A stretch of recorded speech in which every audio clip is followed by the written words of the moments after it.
直到看到郭麒麟一身毛病，而郭德纲却无动于衷，才明白他到底有多不在乎这个儿子。郭麒麟不止一次在节目里坦言自己身上一堆病。当节目组突然造访他的出租屋时，所有人都傻眼了，又脏又乱又差，一看就是没人管的小可怜。更让人心酸的是，桌上堆满了药，病历本厚的像本书。这种放纵其实是从小养成的，没人管，没人问，没人叮嘱，在父亲家连饭都吃不饱，才养成了胡吃海塞的习惯，饮食更是毫无节制。我每次犯病都是因为潮湿和受凉。你有没有吃什么？通常是吃引发的。我从来不忌口，想吃啥吃啥。小的时候涮羊肉，吃完了喝那涮羊肉的汤，连钟汉良都忍不住问：没有人阻止你吗？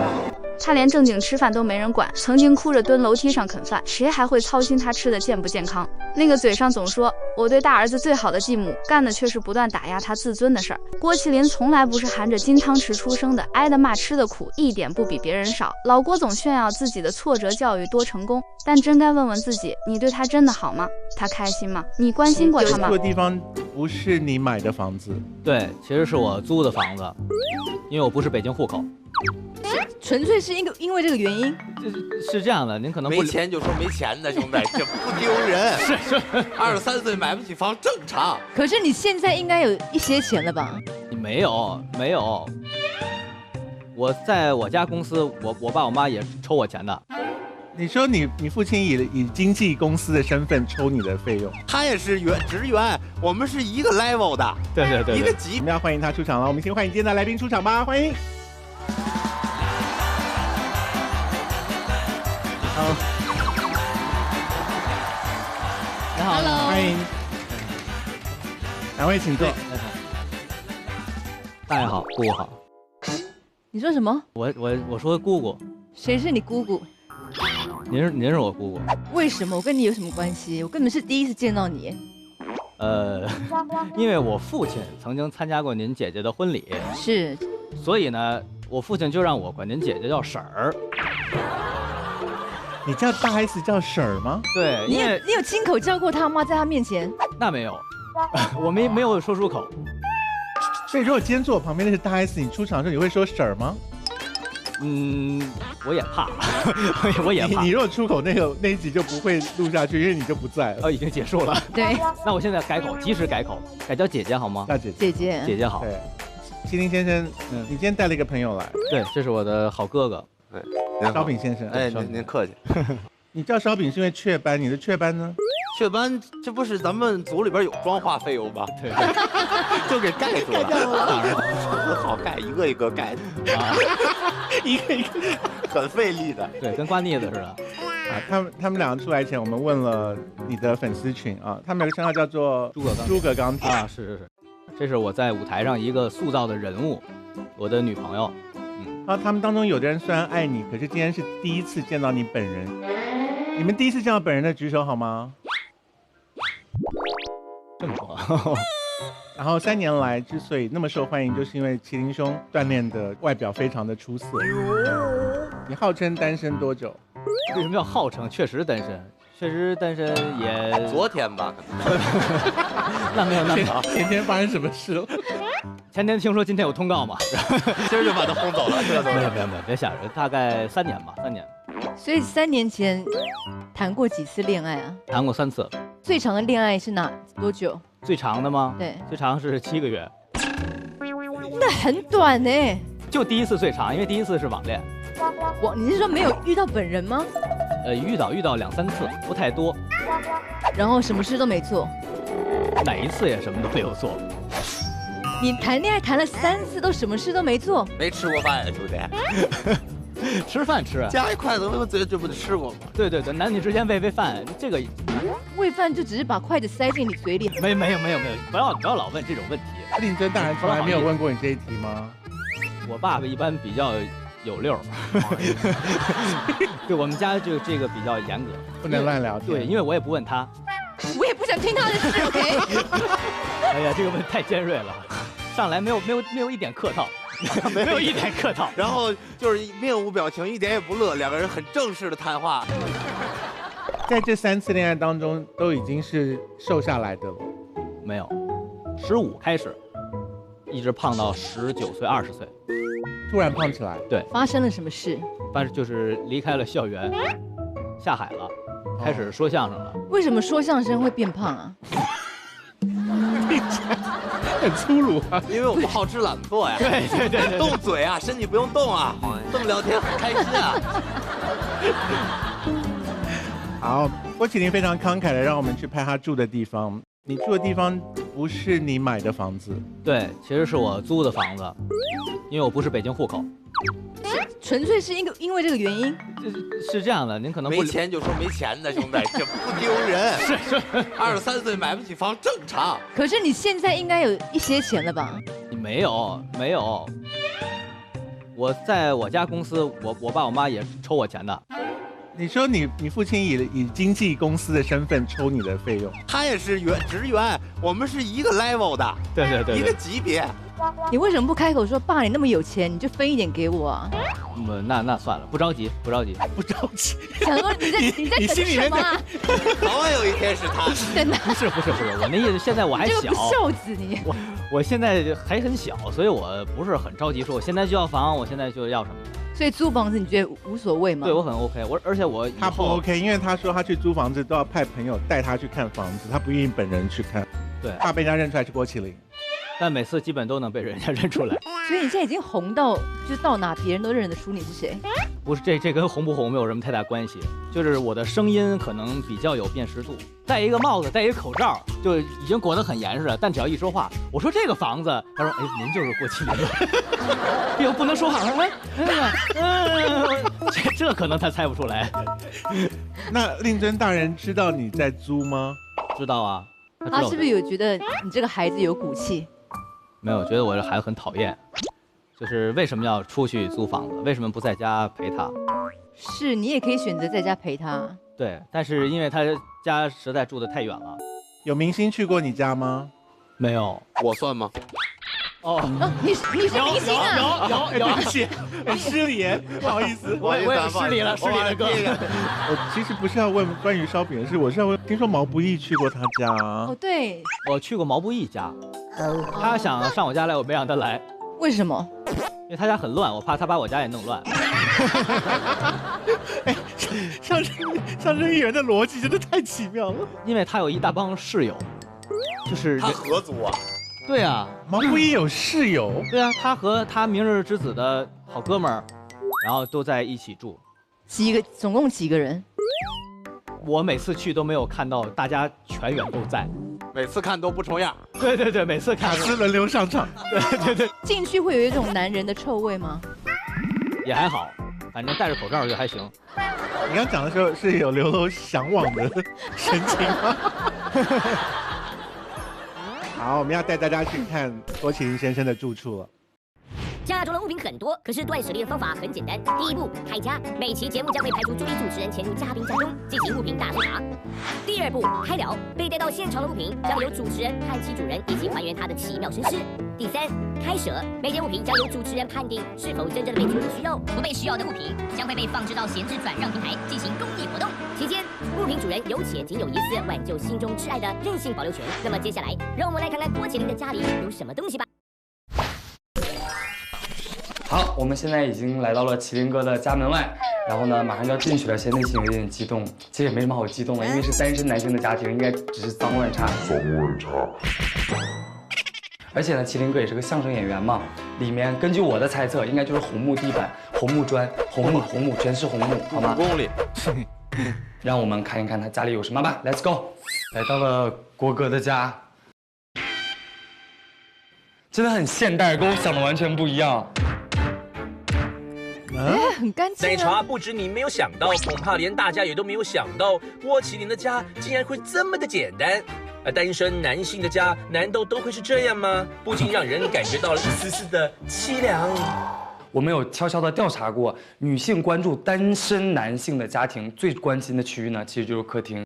客厅，很好啊。对啊，你们可以看一下后面，全部都是游戏机。哦。哎呦，少班主竟然有这么多款游戏机和游戏碟片，你不会是一边打游戏一边在家说相声吧？少班主啊，你花这么多时间在游戏上面，哪还有时间谈恋爱呀？再看看这，真的毫无生机的4盆植物。什么？哎呀，这窗边的这些盆栽是中毒了吗？赵班主啊，你到底有没有在认真的养它们呢？他真的不关心他们。哇，这片桌子跟他的植物一样没有生机，因为全部都是药。哎，这有病历本，直接看病历本吧。还有鼻炎、急性肠功能紊乱，这是什么啊？这是治牙的。哎，感觉浑身上下没有一个地方好的。赵班主，你是得了什么病啊？你的身体是出了什么状况吗？生发病，真气人。原来郭麒麟也有脱发的困扰，现在头发不会是偷植的吧？营养药，一个奇怪的软膏，寺庙丸，这是治疗痛风的药。赵班主，你的痛风会不会和喝酒有关系啊？难不成是跟于谦老师一样喝酒喝多了吗？让人气愤。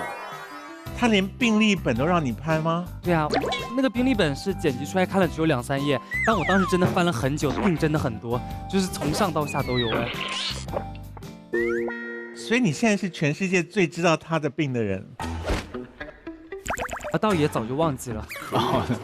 你才23岁，你怎么回事啊？这个其实看着病很多，其实都是各种小毛病。痛风很可怕哎。是有点可怕。您有吗？不是，我有听朋友讲说痛起来真的是想死。我以为看见病友了呢，我以为是，确实是。当时我浑身颤抖，但只犯过1次，而且那次其实我也不是说经常喝酒的人，那次我觉得是由多重因素共同造就的。而且确实体内这个嘌呤确实高，而且痛风是会一直发作的。是，后来就偶尔会感到有些疼，但是没有那天那么严重。对，令珍大人有痛风？没有，也没有。你身体是不是比你爸还差？也要不怎么要老2呢？这玩意儿，抓紧要2胎吧。23不能叫夭折了吧？没事，费点劲了啊！意外修的。因为你不是一直在等你爸吗？要等他的钱，你这样我怕你等不到。我让头里等他的吧。也没有，反正这都是多种因素，而且他也不是什么大病。你看到今天我眼睛还稍微有点红，就我之前曾经得过结膜炎，然后现在可能又有点要复发的意思。就是我得的这些病，平时看不出来，只要这免疫力一下降，然后它就都冒出来了。你们觉得是因为他没有人照顾吗？有关系吗？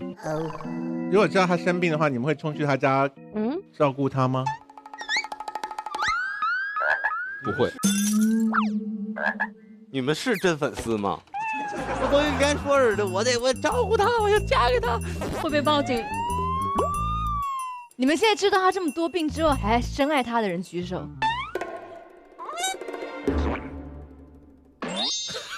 好，还是你讲，还是有人性，会早一点得到财产。你干嘛把病历本放在桌上让我们拍？不是，我是怎么着呢？我没有刻意收拾，因为我都是比如去哪儿看病，看完回来我就都放在桌上，我可能放这儿，我就都堆满了，然后病历本也都搁那儿，我就没有收拾。就因为我桌上我家里没有什么需要去藏的东西，说千万不能让大家拍到的东西。可是单身男子的住处除了游戏之外，有一种休闲的东西完全没有拍到吗？走了，人走了。什么呀？休闲的东西。他家有粉色的拖鞋。粉色的拖鞋。哎，你拍了吗？你们应该有素材吧？啊。哇，哎，这真的有女士拖鞋，这真的是女士拖鞋，为什么？我觉得这个可以列为我们带回现场的东西，让他解释一下为什么会有女士拖鞋。所以粉色拖鞋是你穿的吗？不是，给助理穿的，给助理穿的。我助理脚太大。化妆师。是当时我租这房子的时候，因为不是我出面嘛，是我经纪人出面帮我租的房子。然后我经纪人呢是个男的，他又非常懒，然后他有2个好姐妹。然后这2个好姐妹就上我家帮我收拾房间。然后呢，她来我家，因为我家没有女士拖鞋，然后她就自己带了一双，因为穿那个就这种鞋在家会踩脏嘛。然后带完她就没带好。然后以后如果说上我家串门来呢，也方便直接穿自己的了。这题好长。对，这么无聊的一个问题，你怎么可以解释这么久？不是，确实就是这个，因为不是我穿。这么解释你们就相信了吧？对，我们很恨我们自己，为什么要问这一题？请问你一天要吃多少颗药？我一天其实就不吃药，我得了病都是抹一抹，吃一吃，看快好了差不多我就不吃了，我就想不起来，我就懒了。然后稍微身体舒服一点就开始酗酒，是不是？不舒服也可以酗酒，不分有没有身体问题。你是会喝到真的断片吗？那倒不会，我不会喝断片了，所以不会做出一些让自己后悔的事。对，你喝醉可以上台讲相声没有问题。那我师傅还行，我差一点。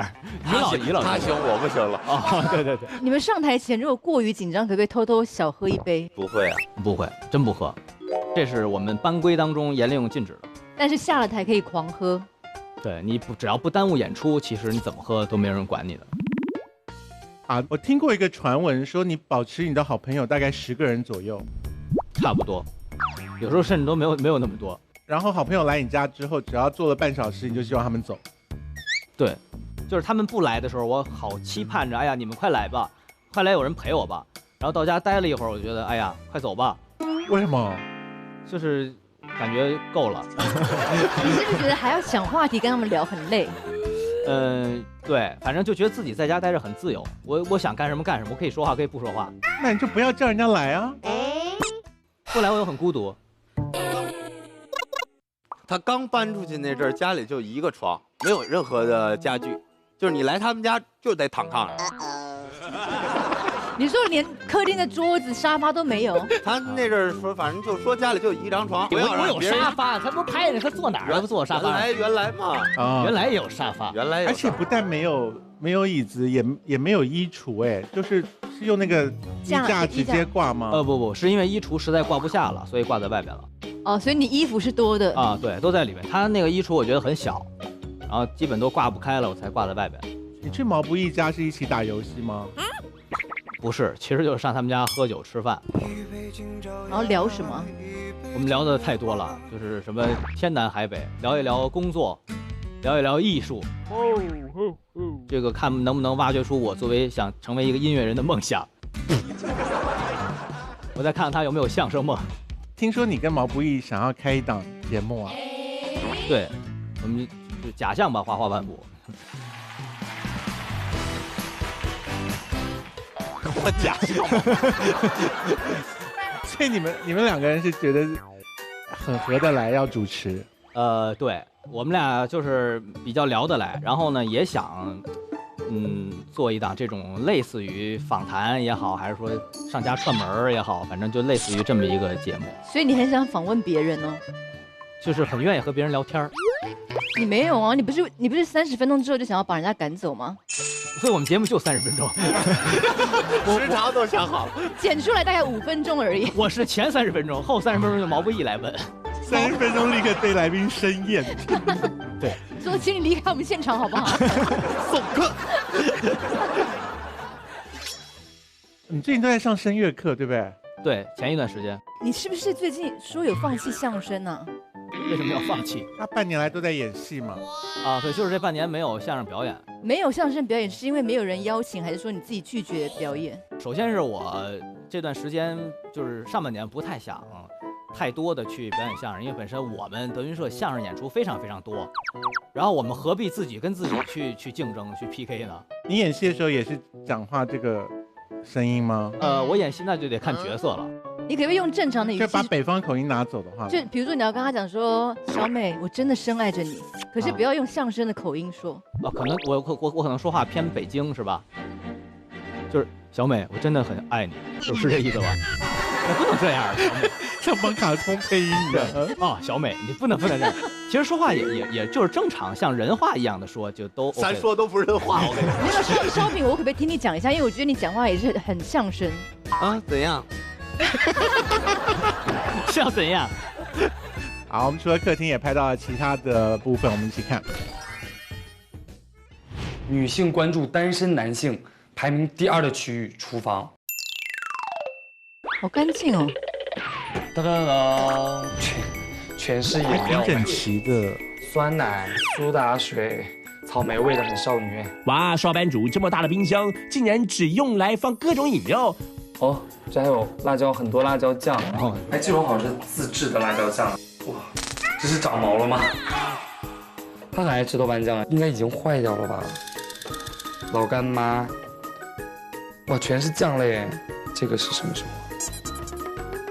这也是17年，也已经过期了。17年也过期太久。唯一算得上菜的东西，7颗鸡蛋。我们看看下面，再来。哦，哇，这层我发现了宝藏哎，红肠、腊肠、风干肠、粘豆包。香老师应该都不知道这是什么吧？这是粘豆包，就是拿蒸锅蒸出来以后，它会黏黏的，然后非常好吃，给大家推荐一下。是像纳豆那种东西吗？这是东北的特产。哇，这么大的冰箱也没有什么可用的食材，哎，有的隔层还是空空的。上班族啊，你都不做饭的吗？但是你们现在往这看，我其实一进来我就很想说，1口、2口、3个，电饭煲、面包机、华夫饼机、锅一排横扫过去，全部都是锅，但是却没有任何的食材。这7个鸡蛋要养活这么一大家子人，真的很辛苦哎。对，哇，端午节的粽子。怎么了？太久了吗？这已经多少天了？哦，是有点久，好像你馊掉了。买这么多小家电放在厨房也不怎么用，也太浪费了吧？上班族，你不打算解释一下吗？而且这只是表面的一层，它后面我再打开下面的柜子，都是锅吗？对，全部都是，就各种各样的电器。还是说其实你非常爱做菜？我非常喜欢收集这些个东西。收集锅子。收集各种家用电器，收旧家电，包括吸尘器跟扫地机器人这些吗？对，我都有。就是我非常喜欢，非常憧憬智能生活。不会一个人的时候还会跟人工智能聊天吧？那我也太孤独了，我怕30分钟之后我让他走了。我指着扫地机器人，你给我走，上外面扫去。所以你现在心目中还有没收集到的？就是很先进梦幻家电吗？其实也有，比如说像净水器。我不喜欢这段访问，可以不要聊这个吗？你这个人真的很莫名其妙。什么叫做我喜欢净水器？这有什么好聊的？好，我要问那个过期的酱是怎么回事？那个酱吧，就是看那个豆瓣酱啊，那豆瓣酱其实是一个瓶儿。哎，你有发现他真的很喜欢解释，他每个事情都从头讲到尾。这真不赖他爱解释，真赖你们爱问。对，这个很简单，就是忘扔了，或者是又忘记了日期。他们是真爱问这些无聊的事。不是，你干嘛猛买酱料？你如果会忘记，它不是豆瓣酱，你们以为它是豆瓣酱，它不是豆瓣酱。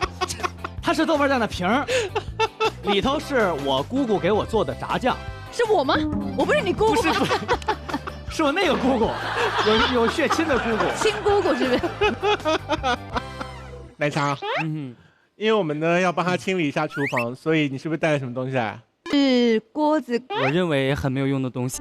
我认为它很有用。所以你可以明确叫出他们的名字吗？可以。它最上面那个锅是我最得意的，那是你发明的？不是我发明的，是我买的。那个是我打算拿它来那个吃火锅的，家用火锅。真的有吃火锅吗？有啊。要不怎么痛风的呢？对呀。好，讲一个你最对不起他的锅。最对不起的就是我看一下啊，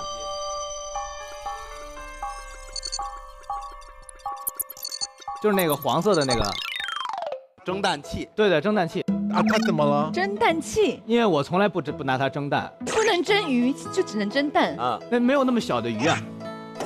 不是，只能蒸蛋，这会不会太它里面就有一个位置，只能放一颗蛋是吗？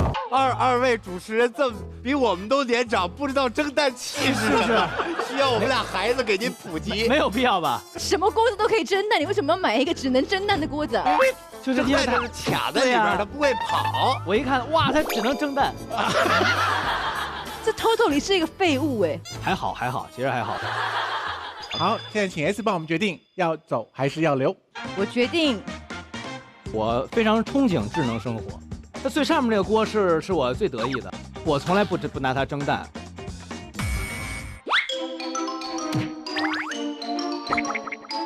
走。这些锅子当中，你是全部都想要帮他淘汰？不要，还是你想要淘汰其中某一个？我看那个蒸蛋机真的非常不顺眼。小饼有解释，它不会跑。其实你放在很多地方蛋都不会跑。算了，这题我们就不要多聊了。我觉得微波炉要留给他微波炉要留给他。他如果是不煮菜的人，他可以买那些微波食物。但其实微波炉没事儿，我这微波炉有残次，这4个腿儿有一腿儿不稳，这微波炉老对。所以是一个残缺的微波炉啊。我买了之后，我也没想到是这样的。所以要让他走吗？别走了。旁边那个是什么东西啊？那是咖啡机吗？那个？对。哦，咖啡机应该常用吧？每天早上起床会自己弄咖啡，是不是？我今天本来想用的，但是你们拿到这儿来了。我是每次有通告啊，要工作之前喝一杯，但是我今天在找我，只要是他如果没被拿走的话，你每天都自己弄一杯咖啡，用那个机器。工作时候我是拿它当中药喝。徐弟对这些东西的意见如何？我觉得蒸蛋器，还有那个微波炉。还有烤面包机，实在不需要。所以有3个电器是吗？对，不是这个可以后着吧吗？啊，我们看到在来宾的前面呢也有一个灯，如果他一定要把徐熙娣所选择要拿去咸鱼的这些物品给留下的话呢，他可以按上那个灯，不过他只能够使用1次这个。他要是给我微波炉弄坏了怎么办？本来就坏掉了。所以你要把这个宝贵的机会留给这些电器吗？还是先让他们走？是这样的 ，S 姐可以扔我仨东西，我只能保留1个是吧？而且不是这一批哦，是等一下的也算在里面。我们还拿了别的东西来。还有啊？不是，那先等等吧。这霸王条款。而且我劝你现在先不要用到这一次，因为等一下有很了不起的东西。等一下可能有你更珍贵的东西，因为你爸等一下会出现。我爸坐不进那车。好，刚才我们看到麒麟的家里面一个人住的模样，那你自己对于择偶的标准跟令尊对你择偶的标准有没有差很多？其实我爸对我择偶还真没有什么太多的影响。现在他唯一的要求就是赶紧、快结婚。你才23呢。我师傅想50岁抱孙子。好，所以你的择偶标准也是随便吗？你心里一个那个有没有明确的那个想象？明确的想象，因为这东西它没有办法具象化，就是说我一定要找什么样的，它完全是在乎于运气。所以你今天来的这10位粉丝代表里面，谁最靠近？都别这么期待的看着我。现在没有这3个小家电还愿意嫁给我吗？更愿意，我告诉你。我买了补给他们。哎，如果那个女生是完全不听相声的，而且讨厌相声的，可以吗？很好啊，太好了。我们倒希望找一这，这说明是完全就认可我的人格魅力，和我的工作没有任何关系。请问相声是可以现在 cue 你一段，你就可以讲1小段的吗？不是，其实也不是，我们都需要准备的。我们看似是即兴表演，其实都是有固定台词的。哎，我听到传言说有一首王菲的歌，你唱起来非常非常好听啊。执迷不悔。哦，就算了吧，以为他们要 cue 你相声，结果 cue 了段歌。其实现场来段相声也行。所以如果他唱的那么好听的话，我们一定是不要让他唱。我一猜就是。他哪一首歌唱最差？好下面啊！真的要听啊！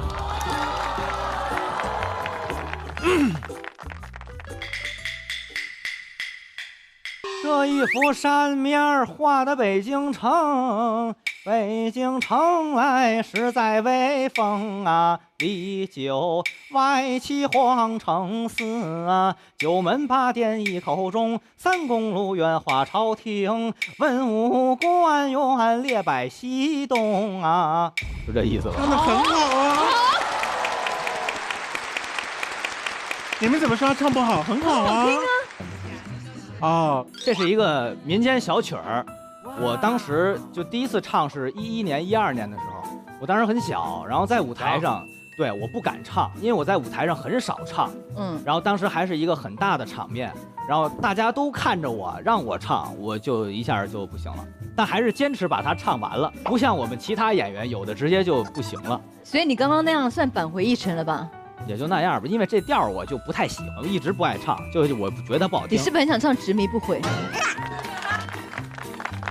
这一幅扇面画的执迷不悔呀！我们要继续看郭麒麟的家。这是什么？为什么一个人生活要用这么多餐具？真的好精致哦！哇，全是筷子。天哪，囤积了这么多的一次性筷子，好浪费啊！少班主，你囤积这么多筷子要做什么呢？少班主，你还是赶快来解释一下吧。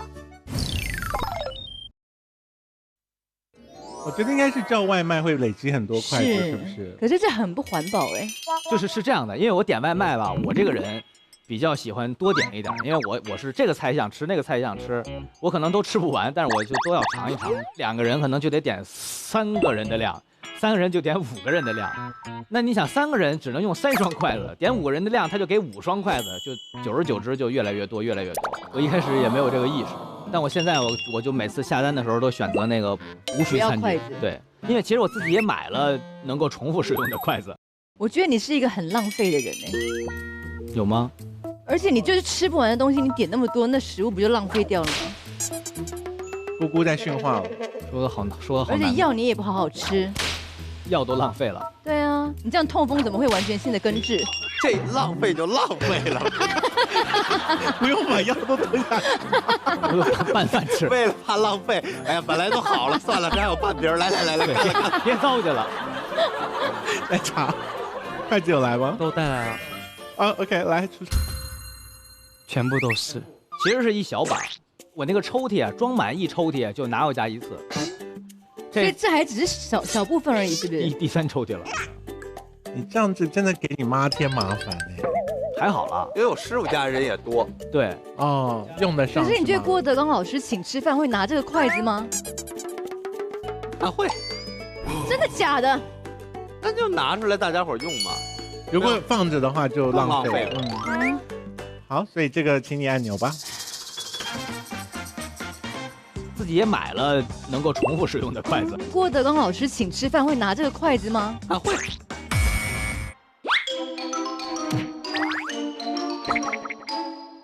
好 ，S 宣布这个也要上咸鱼车。烧饼，你觉得郭麒麟是一个省钱的人吗？省钱啊，可抠了。抠在哪儿？我们每个人都抠。没有啊，我出去请别人吃饭从来不抠啊，是不是哥？你别犹豫，你别犹豫。现在也挣钱了，原来不挣钱的时候，我们基本上出门就没有让师弟结过账。对，做我哥哥是不是？你从几岁开始家里面会给你零花钱？家里不给零花钱。然后呢，我爸我妈不给，我也不好意思要，啊，然后就一直这么坚持到我参加工作。那你小时候没赚钱的时候，他不给你零花钱，你怎么过生活？就过年的压岁钱呀。但是压岁钱1年收个10来万。我交的都什么朋友啊？这都是上哪儿认识这么些大款去我？可是大家冲着你父亲的面子，就会给你很多压岁钱吧？对，那确实是，那就很好啊，你就分配着用，对吧？对，所以我父母就通过看给我压岁钱多少，决定这个朋友好不好。他们会问吗？我会主动说。嗯就是如果收到太大笔了，你会觉得有义务要报告爸爸知道。太大笔就不说了，太少了会报告。这都什么？所以你目前收过最少的红包是大概多少啊？最少的红包啊，那很早了，那会儿就是10几块钱可能。谁给的呀？是名人吗？不是，就是我们师兄弟儿那会儿确实有的师哥也不赚钱。那会儿其实大家都没什么钱，比较大方，这给你个300、500的，人家确实没钱，但也看也不好意思，也得给，凑凑合合的就。所以说在德云社工作很难啊，没有钱硬给你啊。所以他现在走进德云社，大家称呼他什么？有的跟他关系一般的，就管他叫少爷。少爷，我们从小一块长起来就是琳琳、大林，所以我们影片里面称他为少班主。没有人这么称呼吗？没有人叫少班主，没有，对，谁说？因为现在俩少班主了。对对。哎，对你现在，他有弟弟，你有一个弟弟了耶。对对对。所以你现在有人要跟你竞争了耶。他们净挑唆这种问题。不会啦，没有啦，我这不现在攒了这么些东西，都让你们给我捐了。对、而且弟弟比你小19岁。对，他15年生人，我16，我06，96。所以他青春茂盛的时候，你就已经老了耶。还好吧，19岁，他青春茂盛，我也才不到40。所以你跟他怎么相处啊？没啥相处，因为现在不住在一起嘛，有时候回家就串着门。你是因为他才不愿意住在一起的吗？也不是，我是因为我爸住的确实太远，影响我的社交。所以那时候不是他一出生你就搬出去了吗？他15年出生，我17年才搬出去的，所以还是忍了2年。对，实在是没忍住。哎呀，气死我了！你当时说要搬出去，难道不怕爸爸误会说你是？这是一个调解节目吗？这是一个家庭访问调解节目。问题是你现在原谅不原谅你爸爸？好，这棍儿一打开，我爸站着来抱。父子相认，郭德纲今天被 Q 了好多次。哎呀，我问你哦，你第一次知道有弟弟这件事情是谁告诉你这个消息的？是有一次我和爷爷奶奶在一起，然后就是我们一家子，我爸、我妈、我爷爷、我奶奶，我们5个人在一起的时候，我爸说的。所以你爸说的语气是哪一种？很兴奋，还是说有点小心翼翼，怕你受伤？那没有，就是，你看我模仿一下我爸当时那个动作，就这样说，然后就这样说出来就，然后爷爷奶奶很高兴。他不是得意的吗？那怎么？那你当时怎么反应？立刻拍桌离场吧。没有，也没有。当时就啊，我也觉得就啊，是吗？这样啊。但是凳子都捏碎了，是不是？越坐越矮，越坐越矮。你总得说一个太好了吧？哦，我说啊，好事，挺好。那你有买东西送给你是弟弟吗？弟弟，买了，但是没用过。是转过年来，然后我妈过生日，我就想送我妈什么东西好呢？然后呢，我就有师兄弟出主意说，你不如给你弟弟买一个，因为现在你妈刚生完孩子，肯定重心都放在孩子身上，你不如给你弟买一个，就也算是给你妈买了。我就给我弟买了一个那个，算是小摇篮那种的，就因为他很小嘛，刚出生2、3个月，其实那个应该拿这儿来，家里现在没用。对，就是一个小摇篮，然后它是电动的，然后这个摇篮能在这儿晃，对，在这儿晃。当然也没有说能一直晃得那么剧烈，那可能是成心的憋坏。如果是你送的大风车，你看嘛，他自己心里有在想这些事情啊。我们都没问。加一个电击，死亡飞车，喝死亡飞车，不去你的喽，吐奶啊！好不容易订到一个，让妈妈开关开了以后，这不能用，赶快收到旁边去。没有，就买了这一个，然后呢，就一直放在家里的地下室吃灰。所以弟弟现在已经会讲话了吧？会讲话，会报警了都，会叫人了。什么玩意儿都？快把我哥带走，背进来。好，我们看看还拍到了什么。我们现在来到的是厕所，就是像我们跳舞的人，很多时候我们编舞会在哪儿编呢？厕所，是认真的在马桶上。我觉得麒麟哥应该会在这个马桶上想出很多段子，我们的创作来源可能都是在这个马桶上。不过他这个是……天哪，邵班主，你那个小凳子到底是用来做什么的呢？不会是什么高登新产品吧？还是你有什么隐情呢？哎，他的洗漱台跟我想象的不太一样，东西还蛮多的。哇哦，没想到邵班主是一个精致的猪猪男孩呢。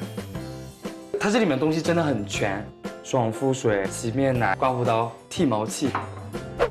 哎，不是，但是它这里面东西真的很全，但有个很恐怖的事情，就为什么没有牙刷呀？怎么可能？可是你的牙刷上哪儿去呢？哎，邵班主，你是靠嘴吃饭的呢，不刷牙不怕会吓到观众吗？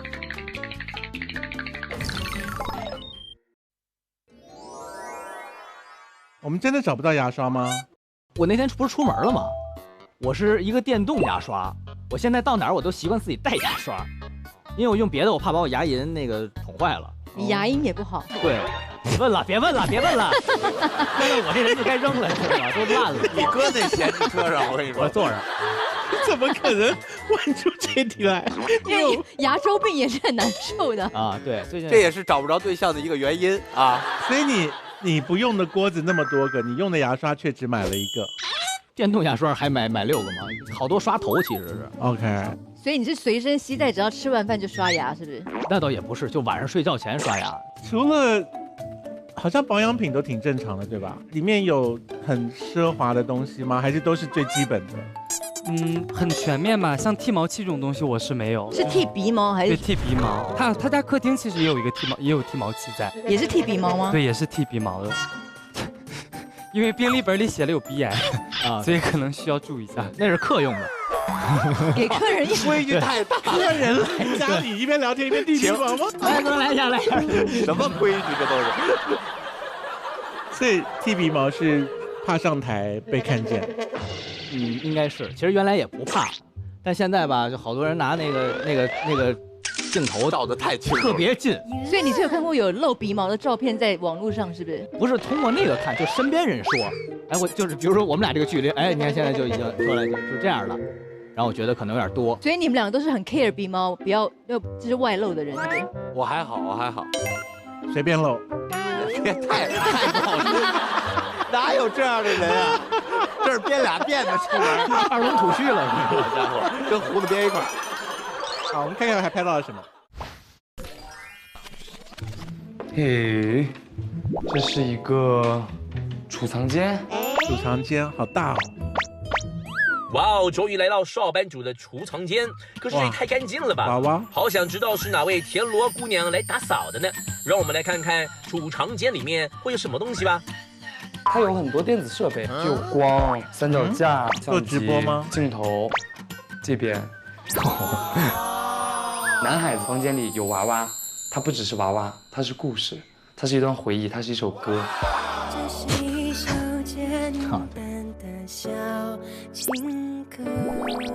这边更夸张，看一柜子的书，而且你们这么看看不出什么蹊跷，你们要从这边开始看。爸爸调色板都是一些很萌的名字，然后你再往这边看，就开始到初高中文化水平了。《暮光之城》《西游记》《唐诗300首》《宋诗300首》都是我们初高中看的书，然后再往这边看。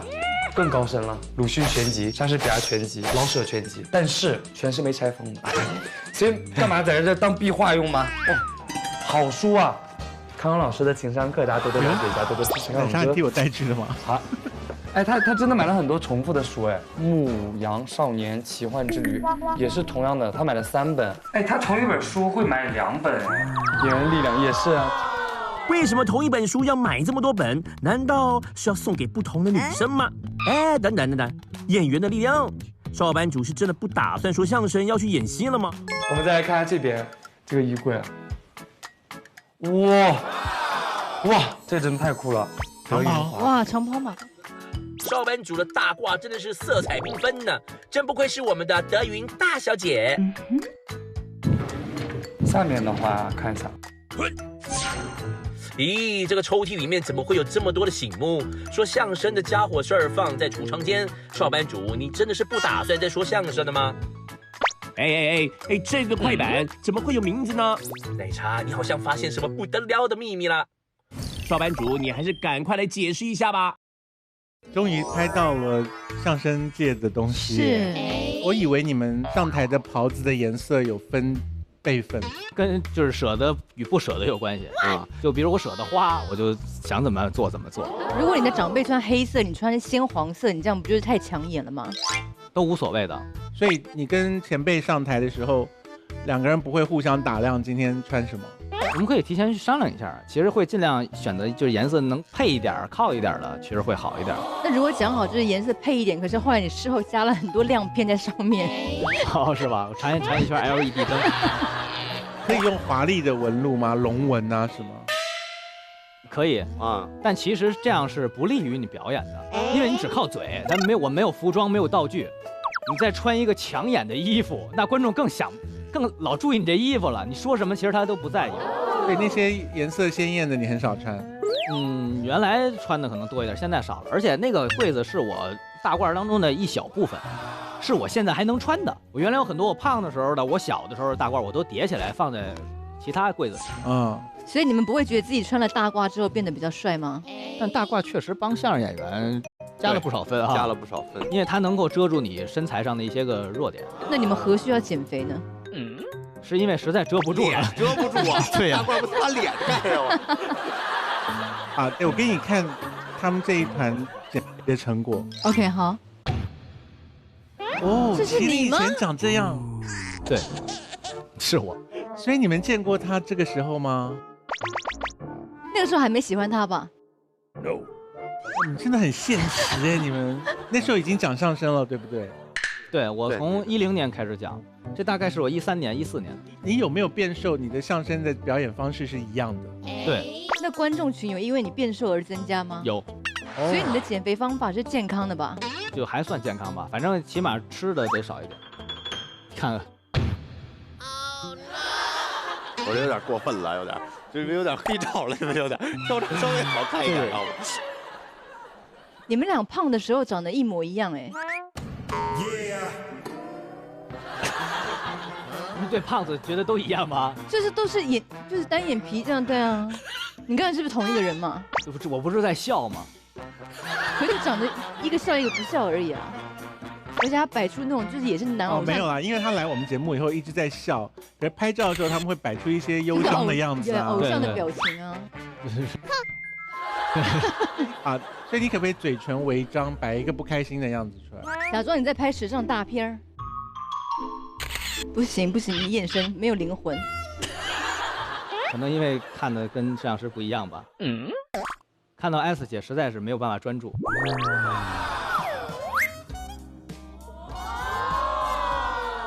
就是我就想这个讨好一下 S 姐哦，一会儿就少问我点尖锐问题，是不是？尖锐问题也差不多了啦。对。那烧饼要不要来个时尚大片的表情？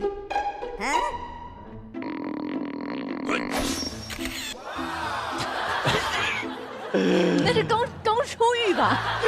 愣 Q 我。我的观众都是这个，因为我变瘦了之后，逐渐在减少。那怎么办？让观众变少嘞？所以该结婚就结婚吧。你们相声的 opening 是有固定的吗？这是第一句要讲什么？感谢大家的掌声鼓励，上来得客气客气嘛。观众给你鼓完掌，你就得客气。今天又到我们哥俩给您表演了，所以一出场大家一定会给掌声。因为我们毕竟也演了这么多年了，大家伙儿都万一是一个初次上台的人呢，大家都不认得，也会礼貌性的。好，奶茶，你有带来了什么？有把他的醒目给带过来。好，我想见识一下，麻烦你。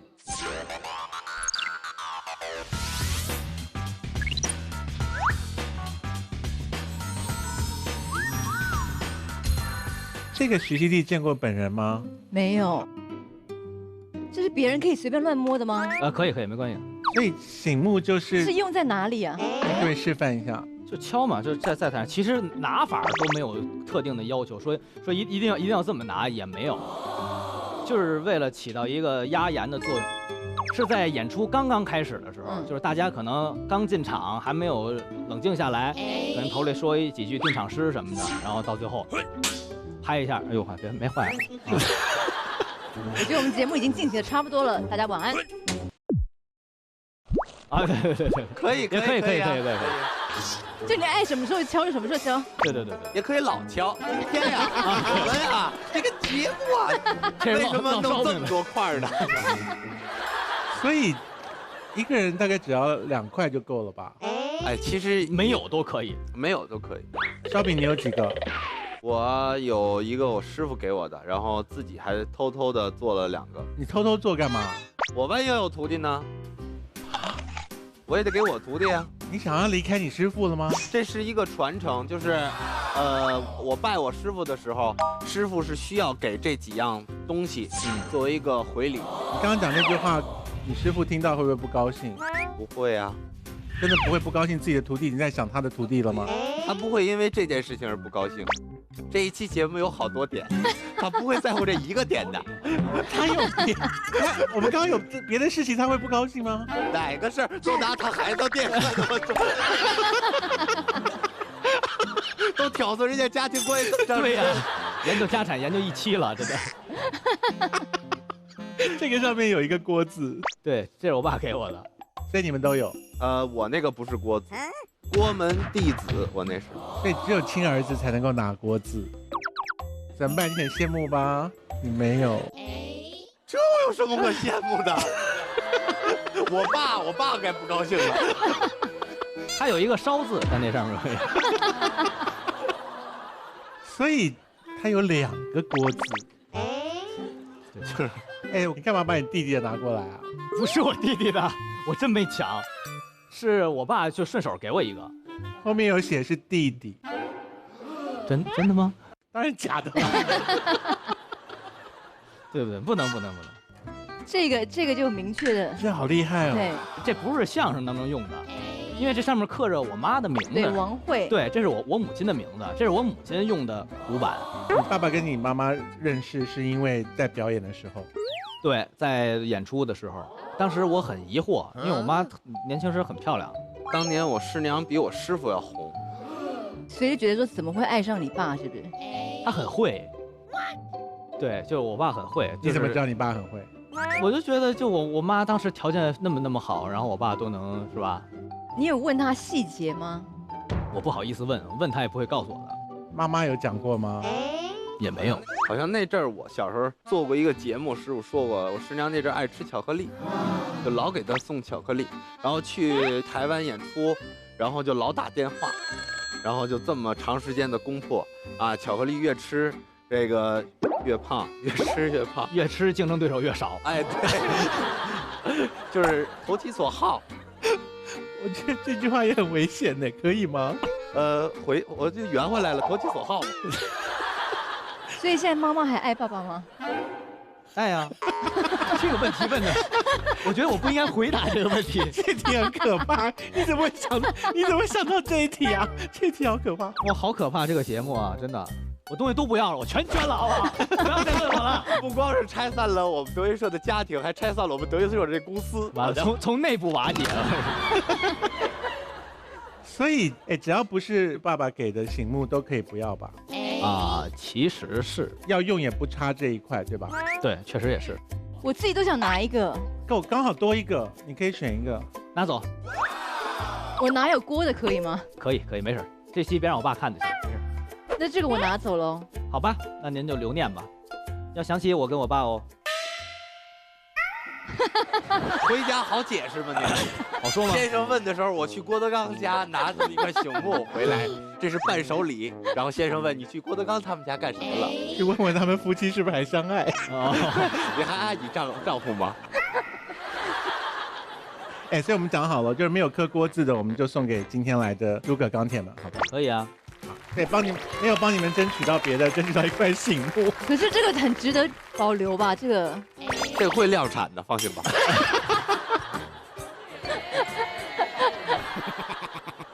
你爸在家里会感伤的讲这种什么“我的事业要交给你了”，或者是什么“我现在要退休了”，会讲这种话吗？有时候会。最近他才不到50但他就觉得不太想这么像之前那么拼了。然后最近就总是有意无意的要跟我提一提公司管理啊，然后你得努力啊，如何这方面的。我感觉可能是最近我们德云社发展的每一个人都是比较有名气了，崭露头角了，比较放心，现在的状态是最好的状态，他也比较想休息休息。他会介意徒弟比他红吗？不会吧？我觉得天底下没有人比他红可是岳云鹏不是蛮红的吗？那是我们德云社前2年最红的相声演员。我说了郭老师是天下最红就好了，你切那句干嘛？哎呀，把那段剪掉好不好？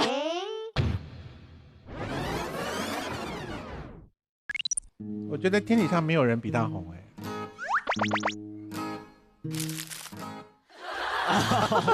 这是一个剪辑点儿，用不上了。我们整集在触他眉头，你还不给他讲一句好话？所以爸爸讲这种话的时候，你要赶快说，别说这些你青春正茂啊什么，讲这种话吗？我就说好累的，我不想管。你真的不想管吗？确实不想管。你管了就可以管他这是一个很了不起的事，这是一个很了不起的事，我就能天天在家给他剃鼻毛了。所以你这样讲的时候，爸爸会露出失望的表情吗？就是还会再接再厉，过一段时间还会再问。他觉得迟早有一天你会就范。等老二大了的时候就不问他了，宝贝儿，你得努力呀，不能跟你哥学呀。怎么办？他也喜欢这个笑话哎。因为我们为什么要在德云社待这么长时间？为什么呀？那你吃瓜吃的时间长一点啊！这放长线钓大瓜呀！我的，好邪恶的一个访谈哦。对，当时我就说这 S 姐是我的人，因为她家有我家的令牌。你上他家搜，他是我的人。对他们两兄弟争执不下的时候，你就会姑姑就会出现说，令牌在此，谁敢造次？然后王慧就说，请问你哪位啊？我就说，连我你都不认识。什么狗血的剧情，真的。好，所以我们请你按一个灯，因为我们要把金堂木送给今天来的粉丝们。嗯，好。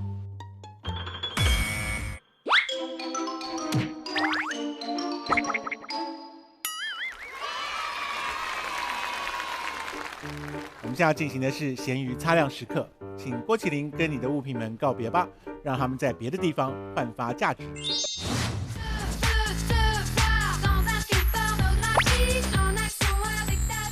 你要在这边下跪，然后跟他们说对不起，买了你们都没用。就是这个女人，把你从我的身边带走。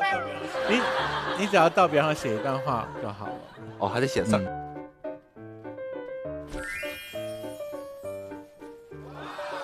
你们男生也会后面加一个 O 字哦。是的哦。所以，秦兄，我们要跟他们告别了。你来这儿吧。也别太难受，兄弟，也别太难受，真的。哎，展现一下你演员的演技，就是你要是能够眼眶泛泪。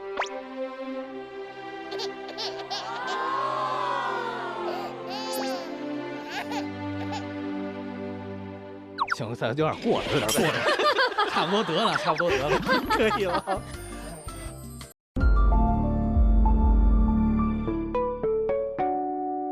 本节目由花花世界安全之选的沃尔沃全新 S60赞助播出。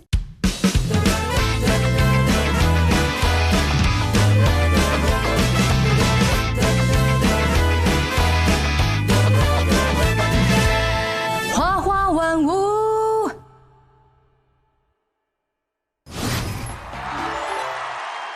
这是一个花花世界，世界上充满了各式各样的人，每一个人都有很多的东西，我们每认识他的一样东西，就有机会透过这个东西而更了解这个人。每样东西被你拥有，都是具备了特别的原因的。这也就是为什么我们花花万物可以透过很多的各式各样的东西来了解我们想要认识的人。这个节目叫你还没讲完啊？来认识各式各样的人。这个节目叫做什么呢？花花万物，你还是要只给我讲一句话。好聪明哦，你很从容的说。我刚才想要加入你，跟你一起讨论什么什么的。哦，你刚才想要讨论什么吗？我刚才想要跟你讨论的就是说，可是有些物品真的需要存在于这个人的家里面吗？不需要，你家特别多这种东西啊！你家充满了我觉得不可思议的东西。你是说像是我老公跟3个女儿吗？对，他们是人类啦。比方说你的卧房门口为什么要镶一圈 LED 灯？这我也很想要问我老公，可是他是热爱 LED， 所以是怕我们去你卧房的时候撞到墙吗？那为什么你家的那个书柜要那么窄，然后一点灯都没有？你根本就进不去啊！我都侧着进去，肚子会顶到书墙。你为什么不做一个舒服一点的书柜？书太多啊，不像你家1本都没有。我家至少有40本。本节目由花花世界安全之选的沃尔沃全新 S60赞助播出。我发现我们那个助理主持人还是原来那一位，而且穿得好花俏。请问你还是星辰吗？我是李星辰，老师们好。星辰之前已经播出过很多集的花花万物了。对，有带给你什么好处吗？就是带给我的好处是可以继续录花花万物，这是第一个好处。然后我也接到了一些戏。你有接到戏？对，我本来就是演戏的。因为主持花花万物。可是你的脸很不适合演戏耶。可是我的五官是出众的。哦。所以就是他们就是会直接选择我。你说搬东西搬不动的很粗重的那个粗重吗？出众，就是我是精致的五官。反正你就接到戏了。有。有比较多人认出你吗？也没有特别多，但是有一些会认出来。是家人吗？除了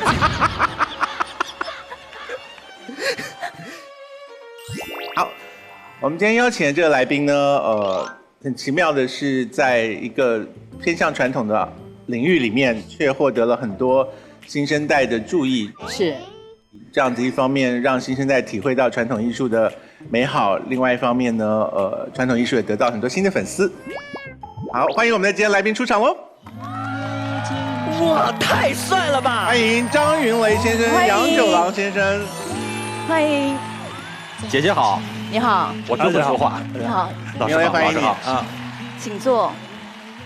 好，通常呢，我们并没有奉茶这个环节，可是因为今天来了大人物，所以我们特别要奉上这2杯茶，星辰奉茶。谢谢。我来这杯吧，好吧？啊，对，换杯，不，城府好深啊！不可以换杯，什么？不可以换，不可以换杯，不可以换杯。那就都你喝了吧，好不好？多不是人。好了，没事了，我们可以开玩笑。吓我一跳。哎，云雷会不会演那个喝茶之后讲话，本来从非常漂亮的声音，渐渐变成沙哑的声音？就是水真的被人家下了毒了。没有，你要先本来是好。他说你没层次，你要从有声音。你要先从有声音的说，哎，我们这次的表演怎么样？哎，我不知道怎么会。你要从那边到这儿。那我来一遍啊！来一遍，咱们重新来一条啊！来一条啊！重新来一条。我们大笑，好好好，来一条啊！绿茶，我非常喜欢喝绿茶，因为平时家里面绿茶呀、花茶，我太刻意了，很刻意，而且脸上都没有惊慌的表情，今天就是嗓子哑哎。因为他们相声界好像真的担心别人让他们嗓子哑掉啊。真的有这种事发生过吗？我没有，一般都是我自己把自己弄哑了。你怎么把自己弄哑的？有的时候哑完出啊，回去之后熬夜，嗓子转天就会哑。所以九郎，你的地位是他的徒弟，还是说他的搭档？我怎么成了徒弟了？我就是那个搭档嘛。所以是平辈的吗？当然是平辈了。哦，所以你也不用特别尊敬他。对，但是他一直管我，有时候喊我儿子什么的，就是啊，因为我们表面上都是称兄道弟，其实暗地里都憋着当对方的爸爸，你知道，就是这样啊。所以九郎，你已经习惯了在张云雷的身边，大家都只看他不看你。啊，对对对，其实大家也都看我，偶尔会看看我啊。所以你粉丝是比他少非常多，是不是？戳到他伤心处了。没有伤心，确实是这样的。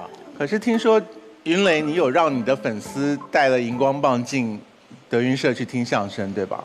不是让，我是那个大伙儿自发的。自发的，因为一开始也没有说带着荧光棒，从15年开始，我有自己固定的粉丝，但是不多，可能10几个。然后有一次我上台的时候，突然间，哎，底下就有举灯牌、打荧光棒，当时我是一脸懵的，我说这是什么情况啊？然后我说告诉他们收起来，不要打，因为他后面的观众他不认识我，他不知道怎么回事。哦。后来就自打是探清水河，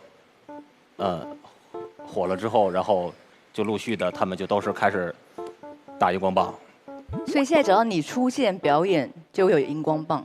但是说相声的时候不会打，我一般都是在翻场的时候。对，在我们那个就是 happy ending 的时候。才拿出来这样甩一甩。但是说相声的时候不可能，那样会很奇怪。台上说蒸羊羔、蒸熊掌、蒸鹿眼，底下晃着荧光棒，对，很奇怪的。对，非得背错了不可啊。九郎没有任何人为你举荧光棒吗？没有，他的我也一般就会蹭热度什么的，我就假装这是我的啊。相声的前辈们可能会比较介意这个事情吧。就如果举着你的名的牌子，台上的前辈会不会？不会，因为这个台上有前辈的话，粉丝是不会。你有跟他们沟通过？就只有是我自己的专场的时候啊，他们才会去举荧光棒。有时候跟师傅同台的时候，他们是绝对不会打荧光棒的。所以我们看张云雷的崛起过程是相声界的童星开始的。对，9岁开始上台表演是吗？具体来说应该是10岁到12岁，10到12。对，9岁开始学这个东西。然后是第一次表演就立刻被郭德纲老师看中。第一次见了我，然后就唱了一段京韵大鼓，然后我妈妈就问：“你看他行吗？”他点头说行，然后就莫名其妙的把我带到了北京来。我当时脑子是懵的，我也不知道怎么回事，然后教我什么我就开始学。那他有说很明确的说出我要把你当成干儿子吗？干儿子？对，没有。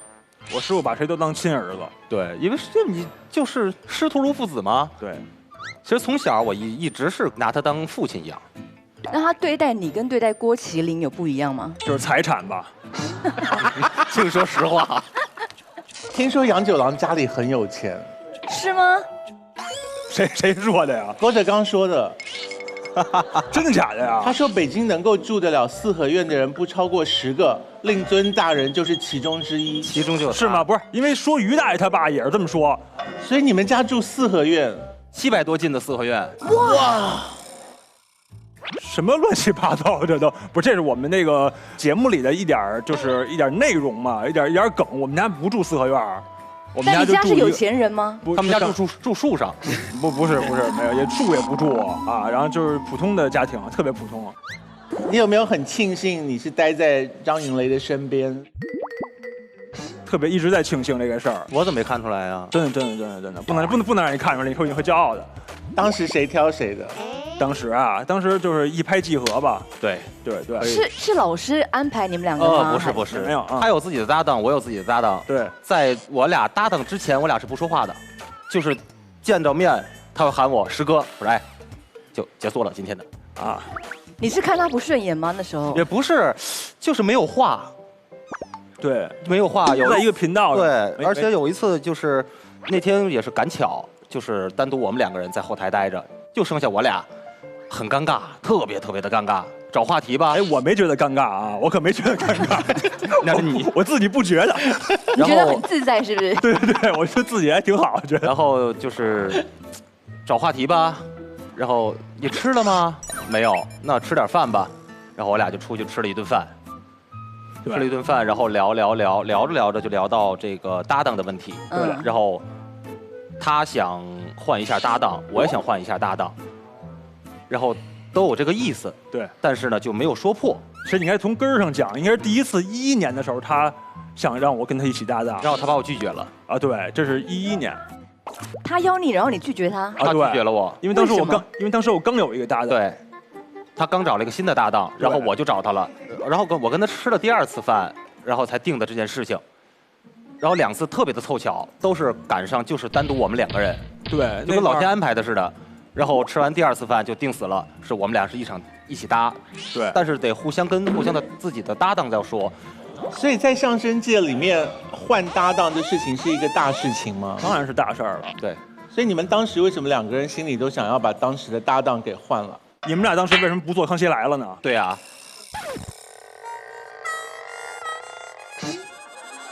来，请回答，请回答我们的问题。就来做这个啊。对啊。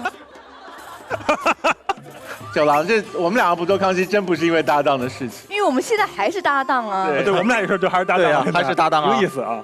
所以当时各自不要自己的搭档，一定是出了什么问题吧？其实我们俩更聊得来，对，更聊来，就是舞台上的表演风格。对，我以前的搭档可能跟我现在的表演风格不是特别的符合。对，可能我是比较张扬的那种，他是比较沉稳的。对，可能好多作品啊，可能是不是这么适合。对。哎，张云雷，那在德云社里碰到了当时被换掉的那位搭档，会尴尬吗？不会，我俩台下是真的非常好。我会尴尬，特别的好，因为你取代了他的位置，对不对？对，不过现在我们还在一个队，还在一个队，我们还在一起。所以要跟搭档讲说，不好意思，我想把你换掉，要怎么讲才不会？我说咱俩可能缘分尽了，我说可能会没有机会再搭了，然后他哭了，好伤哦。然后他说他说我这样演完最后一场的时候，我会把咱俩以前所有演过的节目，我会打一份词给你，算作咱俩留一个纪念。这几乎就是跟女朋友分手一样的伤人呢。所以他哭的时候你怎么办？当时心里有点软，就是心软了。有没有一点想说算了，还是不要换好了？那他怎么办？就我还跟原来那个呀，对，等于白忙活，饭也白吃，钱也白花。就是啊。张云雷，你觉得把搭档甩掉比较难，还是把女朋友甩掉比较难？我目前还没有女朋友。之前的。对啊，之前呢？你之前一定有分。师傅不让我谈女朋友，因为我比较单纯。哎，他信了。哦。所以你要假装没这件事，是不是？我说实话，我是有时候不愿意触碰这个。有一次是人家先跟我说的分手。你被分手？那你有哭吗？当时？哭了，当时是哭了。哭的时候应该是想挽回吧？我心想我以前花这么多钱，我怎么办啊？我还是因为钱投资落空是吗？但哭的时候，其实当时我挺伤心的。我觉得怎么说呢？2年吧。交往2年啊，2年。然后是在我们天桥德云社对面有个大广场，在广场上他跟我说的分手。然后他走了之后，我还要从广场回到德云社，晚上我还要演出啊，那天挺难受的。天！所以有一边走回德云社一边落泪，是不是？不，我不能让师兄弟看见。哭完之后我自己回去的。哇！然后就是全靠自我调整嘛。那你进去德云社的时候，有任何人发现你情绪不对劲吗？没有。所以当晚还是顺利的完成了表演。对。然后因为当天临回家的时候，因为那会儿郭麒麟不会开车啊，就我跟郭麒麟2个人在车上，然后那天路上也没有说话啊，他可能认为我可能，他还问我一句，他说我哪得罪你了？你今儿不说话呀？我说没有，我说有点事儿，他就再也没问。后来那女孩就跟郭麒麟了。对啊。真的吗？九郎？没有，你别当真行不行？九郎，你私下是不是真的有怕他这件事？我不怕他，我怕他干什么？为什么？是哪方面怕他呢？不是说他睡着的时候，你根本连气都不敢喘一下。不是他呀，睡觉特别轻。然后我们一般助演出去呢，就是俩人睡一个屋标间嘛。我先睡着最好，就是这样啊。他先睡着，因为我睡觉的时候，我的房间里从来不放表。我不行，我受不了，我就真是睡不着。你就会听到。然后那个就是他一般就会告诉我，然后别出声啊，别出声啊。后来就演变成第2天早上，我说我没出声啊，然后第2天晚上告诉我，别喘气儿啊。等于说你呼吸要很谨慎的呼吸，是不是？啊，对。你这样会睡得好吗？后来他睡得特别好，然后睡得特别好，就改我睡不着了。对，花花物呢会带着摄影机去拍我们的来宾家里的样子。我们先看第一段影片。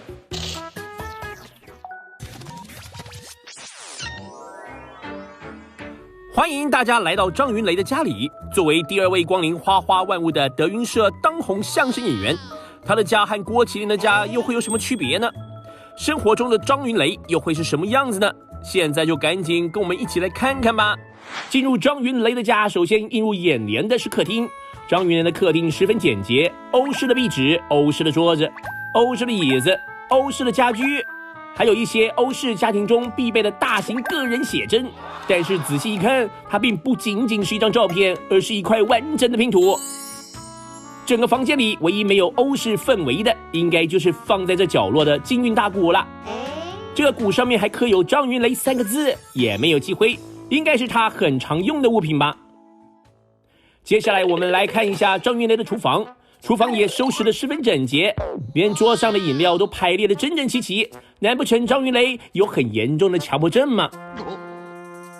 接下来探索一下张云雷的卫生间，这个卫生间看上去也太干净了吧，干净到洗手台上几乎没有任何的物品。这个镜子后面是什么呢？我的天哪，竟然是排得整整齐齐的发胶。这位先生对发胶的需求量可真的是惊人哦。现在我们看到的是张云雷的衣帽间，放眼望去都是整洁的白色家具，不过最起眼的应该就是角落里的这双鞋了。这双鞋没有放在门口的鞋柜里，而是摆放在衣帽间，看来这双鞋应该有特殊的含义。难道是刚刚买来还没有穿过的鞋吗？还是说张云雷也是一位球鞋的收藏家吗？打开张云雷的衣柜，里面叠的都是整整齐齐的衣服，还有帽子。帽子有都是按照颜色的顺序垒在一起的。看来张云雷真的是很有严重的强迫症呢。黑的、牛仔的、白的帽子，看起来款式也几乎都一样，甚至还有几顶没有拆包装。旁边的衣服也都是简单的 T 恤，简单到只有同款的白色、黑色系列，并且感觉几乎每一件都是全新的。哎，等等啊，这衣柜里面还放着一套张惠妹的专辑，这是什么另类操作啊？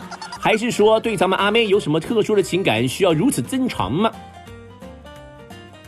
接下来我们来看看精致的张云雷梳妆台上有什么吧。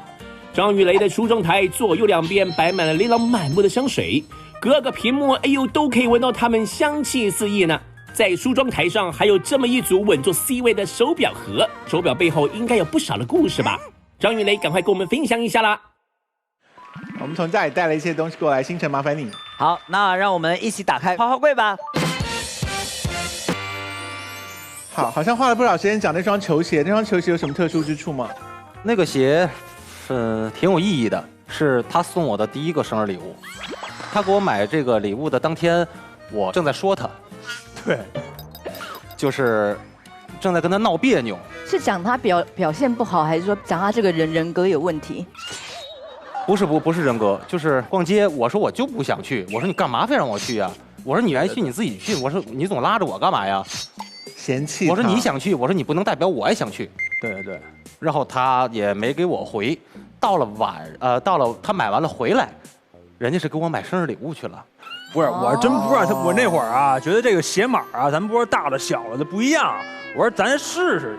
然后你又不能说出来，因为这是 surprise 嘛。对，也算吧，反正就是生日礼物嘛。就是我也不会，一般我也买东西我也不告诉他。所以搭档送礼是互相往来吗？就是你送了他，他就得回送吧？不是，他一般不送我礼物了，他一般就给我钱，就是他就不生日他送钱给你，对，给我发红包，对，我就给他发红包。我觉得我出去我懒得出去转，对，买完了之后万一他不喜欢怎么办？这样呢，我给他转红包，你自己喜欢什么东西，喜欢衣服啊，喜欢鞋子啊，你自己去买。对。所以你给他多少钱啊？每次都是5位数吧。10万，10万。哎，那还蛮多的耶。大爷，您是不是不识数？大爷，我刚想说的。这么大主持人不识数。9万啊，没有那么多。你们就是他这人特别实诚，他就是捞干的，就给你钱就完了，你自己愿意买什么买什么。你看我给他买东西，他一般也是拿回去退，然后把钱拿回来。球鞋还在，没拿去退。没有，他不退，他一般就留着。他一般我给他买的比较合适。好，刚刚屋子里的东西其实比较触目惊心的是发胶，对，胶水好像超过了正常的量，而且同一个牌子，然后摆放的方式是一种要打仗的感觉，就是用完这一罐马上用下一罐的样子。所以你现在的头上是很硬的吗？是。可以插卡片吗？我插插看。后面插得进去吗？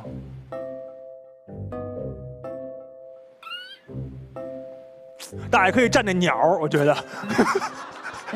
蛮难插的。哎，好，可以啊，插上了吗？可是有一点会掉的感觉。但是你要帮我把头发弄好。哦好。因为没有人敢动我的头发。哦，真的吗？真的。所以我刚才是惹到你了，是不是？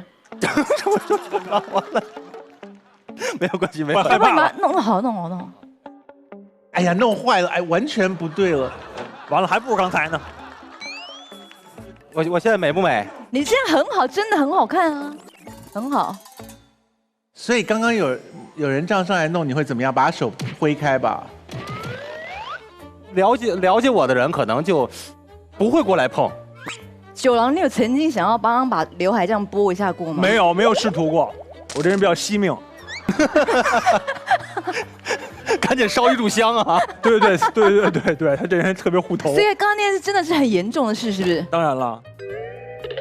而且真的，当时我都替你害怕，刚才真的，我就怕。那你刚刚不给我，你为什么不提醒我啊？我就想看他打不打你。所以你现在很讨厌我，是不是？是。够直接吗？为了碰头发接下梁子啊？不用吧？两个人互相讨厌。所以怪了吧？他发胶没有他想象喷的那么多。对。要不然应该卡插进去就站着了，对不对？是啊。就是因为我要自己打理头发的话，会打特别多。这么大罐的，这么大的，我一般3、4次我就用完了。等于猛喷呢。对。你是把自己当蟑螂吗？真是这样，我喷的特别多。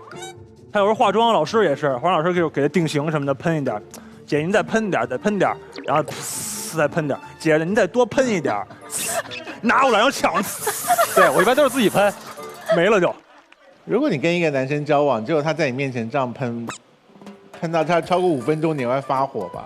而且如果要跟他接吻，然后手竟然插不进去。你接吻的时候，对方揉你的头就，那你接吻为什么要抱住人的头？你很奇怪。怕跑了，怕跑了。所以连女朋友也不能碰你的头。没有人碰我的头，现在是都知道我不喜欢被人碰头发。请你记得我们今天描述的这个景象，有一天发生的时候，你就会为之发出会心的微笑。香水是怎么回事？香水我是喜欢收藏吧。所以你这个人出门会有很多味道发胶的味道跟香水的味道。哪一个会比较重？香水。香水是这样喷吗？好像。真的喷那么多？真的，我说他们告诉我喷香水要这样什么，我会觉得很麻烦啊。出门我就这样喷，往前走。哦，喷在空中然后这样吗？对，往前走。九郎喷吗？不怎么喷。那你会不会被他嫌臭啊？没有，我不那么味儿吧，应该。那他的香味会干扰你吗？不会。不是，我有时候我都怕他喷错了，香水喷头上，发胶喷身上了，发胶喷在身上是吗？你是不是很期待这一天发生？对。你有经历过上台去，结果观众不笑吗？有啊。他一般不笑，我就下去隔着他，嗨，他就笑了。我们还经历过没有观众啊。所以你们两个搭档之后有经历过这些？太有了。搭档之前没经历过。然后搭档之后，对，搭档之后，到我俩上场的时候，因为我们俩是底嘛，今天的这个压轴的这对演员要出场了，我俩一上去之后，就走了好多人，就还剩一对夫妻在那听。我再到岳云鹏的那里一看，他那里面挤满坐满，还加座，我这边就没有人，就那种感觉就是。落差。所以岳云鹏比你早红很多嘛？很多。你现在跟岳云鹏有没有差不多 level 了？因为我俩不是一个风格，这个没有办法比。他两个风格就是不一样的，所以你让我怎么做比较？你说馒头和汉堡，你说怎么做比较？所以你的风格跟他的风格最大的差别是什么？我比他帅。他比我丑。你觉得以搭档而言的话，是不是全世界任何人的搭档都胜过杨九郎吗？没有，因为我觉得杨九郎他虽然跟他开他玩笑说记不住，可是我觉得他是天生的喜感跟那个岳云鹏很类似啊，所以有这种搭档，带观众缘，有这种搭档就反而会很吃香。那你跟他搭档主持啊？也没这个必要啦。别看我们试试看，我看看他主持怎么样。试试看。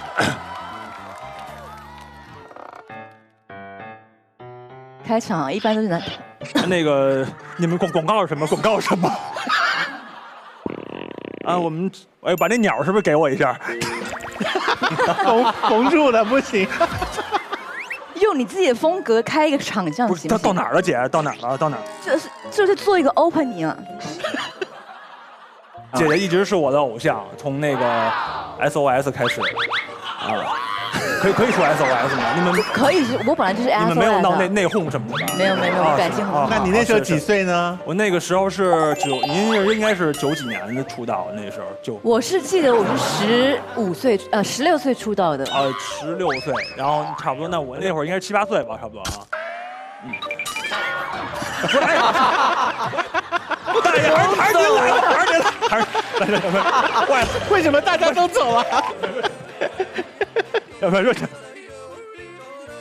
好，我们切到这里，没有人在这里主持，切到这里。所以你当时是7、8岁就看？你7、8岁懂什么崇拜偶像啊？不是，我看那千牛 V， 然后听见那个10分钟下课那个歌。你会唱吗？不太会，会走调了。他可能是个骗子。他考德云社的时候，您还要回到您位置。我回来了啊，谢谢。他考德云社的时候，他唱的是5月天的歌。啊，不适合啊。是对，考试的时候。不是，为什么进相声界考试要唱歌啊？不是，我师傅让我唱的。你唱了5月天什么？我唱了那个听不到。来一句。听不到。我不要唱了吧？要，预备，开始。我的声音在笑。泪在飙，电话那头的你可知道？世界若是那么大，为何我要往你无处逃？就这样啊，不差哎。你刚才唱歌的时候，正侧面也还有一点点帅。真的吗？一点点。下课10分钟，你不要转成正面，就侧面很侧。下课10。你说他整集都侧面对着我们吗？但有一度就觉得有被打动。谢谢姐。所以张云雷，你小时候选了这个方向，没有人阻止你。因为我从5岁的时候我就开始接触曲艺的行业，因为姐姐那个时候是唱京韵大鼓，然后我5岁的时候，姐姐演出的时候就总会带我去玩。在后台啊，然后或者给我放在前台啊，放在观众席里面，我可以从头听到尾。然后从小我也是也是灌输的比较多嘛，比较喜欢这个。所以人家5岁就开始懂得欣赏戏曲，你小时候却是崇拜 SOS， 这就是差距，是不是？为什么他现在他跟我捧哏了呢？怎么？您自杀式包袱的都是啊？我也感觉是。关键我不光欣赏 SOS， 我还欣赏那个您的好多综艺，什么那个我猜，他也主持过我猜啊。对啊，但是后来就换主持人了，后来我就更喜欢了。然后打死你！刚还夸你几句嘞，我把话收回。你侧面也不帅。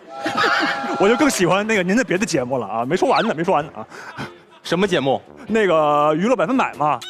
哦，对，我就去看那个节目了，我就更喜欢那个节目了。所以他是追着你跑的哦。是啊，会讲出娱乐100%代表是真的粉丝。真的耶，会说出 SOS 就已经是真的粉丝啦。对，然后后来就成为您的歌迷了嘛，就嘿呦就是你，然后就成为您的歌迷。哦，我听过那首歌，对吧？罗志祥，对，罗志祥不是罗志祥和 S 姐唱的，我以为就一个人唱的。不是，我以为罗志祥，我以为罗志祥男女切换自己。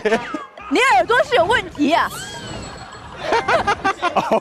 你以为女生的部分是罗志祥自己唱的？我不想访问他们2个了。对不起。因为张云雷的受教育过程好像没机会接触这些玩的东西，是吗？我小时候没有，小时候接触的都是曲艺。张云雷从小就表演传统曲艺受到瞩目，可是当中要经历一段青少年都会发生的变化过程，可能嗓音就改变了。所以当时张云雷就暂时离开表演曲艺这一块，然后据说他跑去了流量做了一些不同的工作，大家可以问他。然后他再回到相声界的时候呢，他是一个染了金头发，然后打了耳洞的男生，是这个发型吗？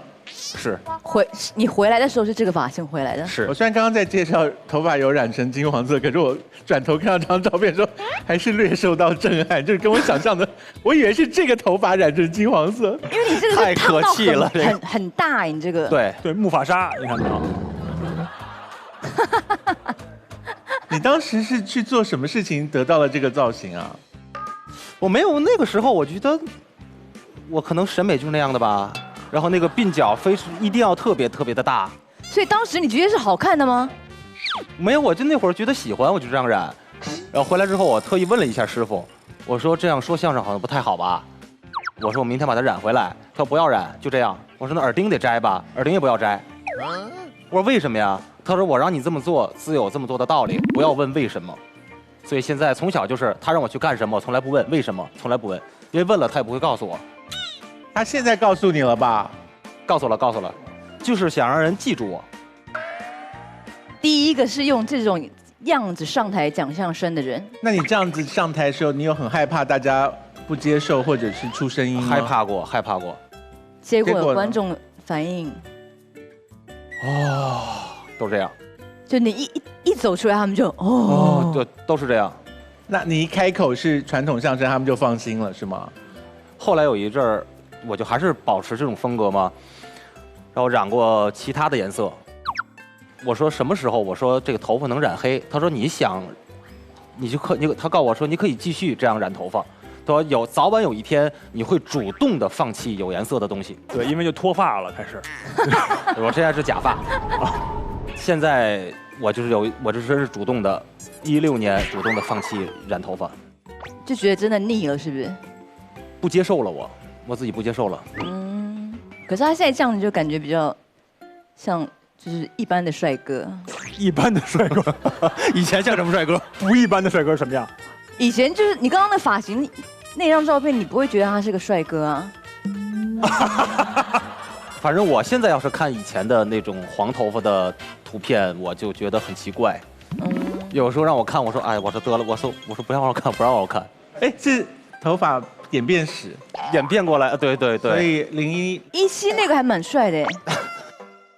12年的嘟嘴那个是流行吗？嘟嘴啊，对。你现在拍照还嘟吗？不嘟了。你还有脸嘟吗？有脸嘟吗？没有了。嘟一个，因为现在嘟一个看看。搭档一起嘟啊，快点！咱俩一定要帅帅的啊！对，嘟嘴啊！1、2、3。张云雷，你没有嘟啊？就是你还是对堵腮帮的，对，因为那个时候，我觉得我跟郭麒麟都非常喜欢，可能那个时候非主流嘛，那种就是装可爱啊，装可爱。你先问问 S 姐认没认出那是郭麒麟？认出来了吗？啊，哪里？另一个嘟嘴的，哪一张？第2张戴眼镜的那位吗？对，你别以为那是孙越，那真的是郭麒麟。那是郭麒麟？对，那是郭麒麟。怎么可能？真的是郭麒麟。是他。你故意放这张照片陷害他吗？所以你曾经比他帅很多哎。哟，不是你等会儿啊？姐说的是曾经。那你那个点头的意思是你跟他合照，你心里面也知道这件事情。跟他合照那会儿我还是比较有自信的，但是现在没有自信了。现在我觉得他可能马上就要超过我了。因为这个我忘记了当时是为什么要照这张图片，就是想炫耀自己比他帅啊？不是，是他搭档。对了，是郭麒麟的搭档卖了一个萌发的微博，然后我俩在后台发完之后圈了他。那个他的搭档应该被换掉吧？没换掉。然后慢慢的演变到这个第3章的时候，我觉得还可以，我还能接受。我觉得15、17都很帅哎。我还觉得有颜色就12年有颜色也挺不错的啊，不是爆炸头的颜色。对，不是爆炸头。因为还有一阵就是这个头发这样的，有一段时间是梳辫子。因为好像你从小就留辫子对吧？对，从小留。因为我们家有个习惯，就是孩子生下来都是就是留长生辫嘛，然后到12岁的时候要把它剪掉。OK， 就是后面那一根嘛，对不对？对，老茧。你还记得郭麒麟的样子吧？有一点想不起来，好像是单眼皮，是不是？再给他切回那张照片，对，切回那张照片，切回那张照片。所以你会先看到张云雷，对不对？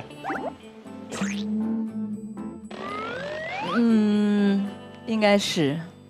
就是听相声，进相声园子去看到这么一号人物，因为我觉得如果帅到会让我留下印象的话，才是真正的帅。我现在真的已经想不起来他长什么样子，可见他应该算是还蛮。可是这个人就在面前，所以你才记得的啊。可能明天就忘了。对，一会儿就忘了，一会儿就忘了。我现在已经忘了杨九郎长什么样子。我追着你看，让我看。我们还拍了另外一个云雷住的地方。各位观众，现在终于到了张云雷的卧室。哇哦，卧室的布置也太整洁了吧！哇哦，这不就是传说中的郭老师吗？没想到在这里可以遇到您啊！接下来就是张云雷的床头柜啦，这里面看起来都是一些有年头的老物件了。首先是这2把扇子。然后竟然还有一台已经消失在现在社会已久的物品——复读机。除了复古的复读机，旁边还堆着同样复古的磁带。该不会每天睡觉前你都还要靠这些东西来助眠吧？好复古。接下来看看我们发现了什么宝藏，居然是张云雷小时候的相册，劈叉、打鼓、女装、唱戏。看来小时候的张云雷不仅多才多艺，生活还是很丰富的呢。让我们来打开另外一个抽屉，原来是2件大褂。这个材质跟这个大小，张云雷啊，好像不是你平常穿的大褂呢。快回到现场，跟我们解释一下是怎么回事吧。好，我们又有东西来现场了，麻烦你。让我们一起打开花花柜吧。小时候有很多表演的照片，你小时候会劈叉？对。曲艺不需要这个吧？上台啊，我唱啊什么的，要身上好看。所以你们2个一站上台，那个气势就会差很多吗？我觉得是，我觉得他练这特别有用。所以你可不可以站一个你在台上典型的站的样子，我看看。我现在没有，现在说相声好多了，就是这个你想太平歌词的表演者张云雷，走3步走到这儿，这一步上来必须得是钉子步。我会侧着上台。但是走到正的时候，最后一步必须是钉子步。那九郎，你站一下，我看你站起来差很多吗？我要站钉子步吗？你像刚刚他那样走几步？走出来。我走。为什么要跑我这里？不是这样有镜头这样。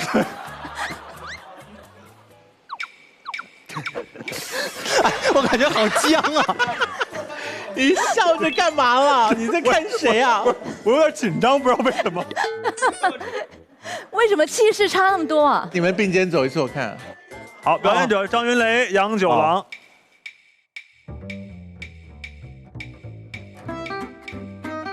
哦，看得出来哎，真的差好多。对，感觉九郎就很像来买菜的样子，就是买点豆腐。你看起来很茫然哎。他看走起来就是很贵气。是吗？那我贵气，我贵气的走一个好不好？你贵气走一个，贵气走一个。不是这个贵。请坐，不好意思，麻烦你了。康永哥，感觉这里面有很精彩的东西，没有见过这个，还可以放吗？可以的。哇，要不要连？谢谢大家的掌声鼓励。下面呢，再为您唱一段太平歌词的小段，高大姐。有一位大姐黑不溜秋身两儿，不高过了鼓楼。这就是了。这是你当时录的？当时录的。所以郭德纲老师如果听了这个，就会说很好。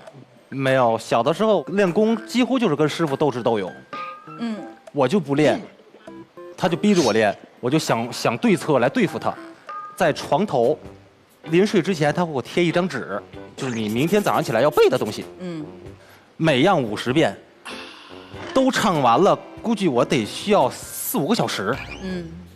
后来我就偷懒就被他发现了。偷懒是吧？行，这个，来，我说干嘛呀？给我准备好多空白的磁带，唱完了之后给我录下来。我会检查的。然后我就一遍一遍的录，录完他真的听，他真的在听，他一遍一遍的听。我说这怎么办啊？我偷不了懒了。后来我就想一办法，我自己啊偷着买了几盘就是空白的磁带，趁他不在的时候我自己录。录完了之后去练功去，哎，回屋，然后把门一关，一放这个，我就放这个，然后后来就被他发现了。他打开门看到是不是？打开门的时候，就僵在那里了。发声也是每天早上起来要喊嗓子，早晨5点让我们自己去，起不来，哎呀起不来，这怎么办啊？我就想怎么对付他。我会走到岳云鹏的家，然后到他家睡一觉，睡到中午，然后这个回家了，喊嗓子了吗？喊了。当天演出的时候晚上，我嗓子本来能到这儿，但是我没上去，我就到这儿。他就觉得你今儿喊嗓子了吗？练声了吗？我说我练了。他不对，他说你今天如果要是练功了的话，他说你今天不可能唱成这样。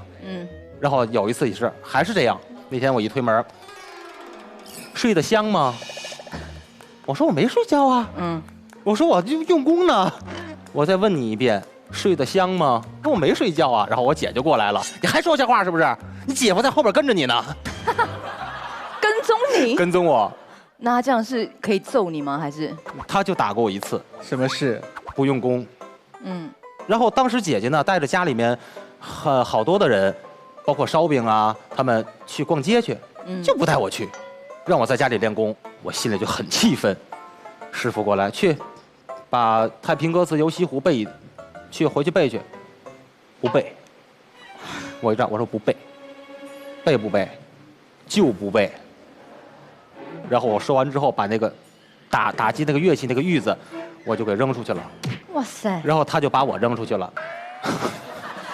扔出去之后，他就给我拎起来了，给我一顿打。打完之后，给我扔到床上还打，然后我就哭，不求饶，不求饶。那很难收场哎。然后完了之后，他也很生气，然后他就自己上屋里面，他就待着。我哭完了之后，我不能在那坐着呀，我不练功还得他更生气啊。然后就开始练，姐姐可能就看不舒服了，心疼。对，为什么这么多徒弟当中，你为什么只说我弟弟？他会跟师傅在屋里面吵，然后师傅会跟他说：“我这样管的是有道理的，我是为他好，我是教他背，教他唱，我是教他能耐。”他们家隔音这么差啊？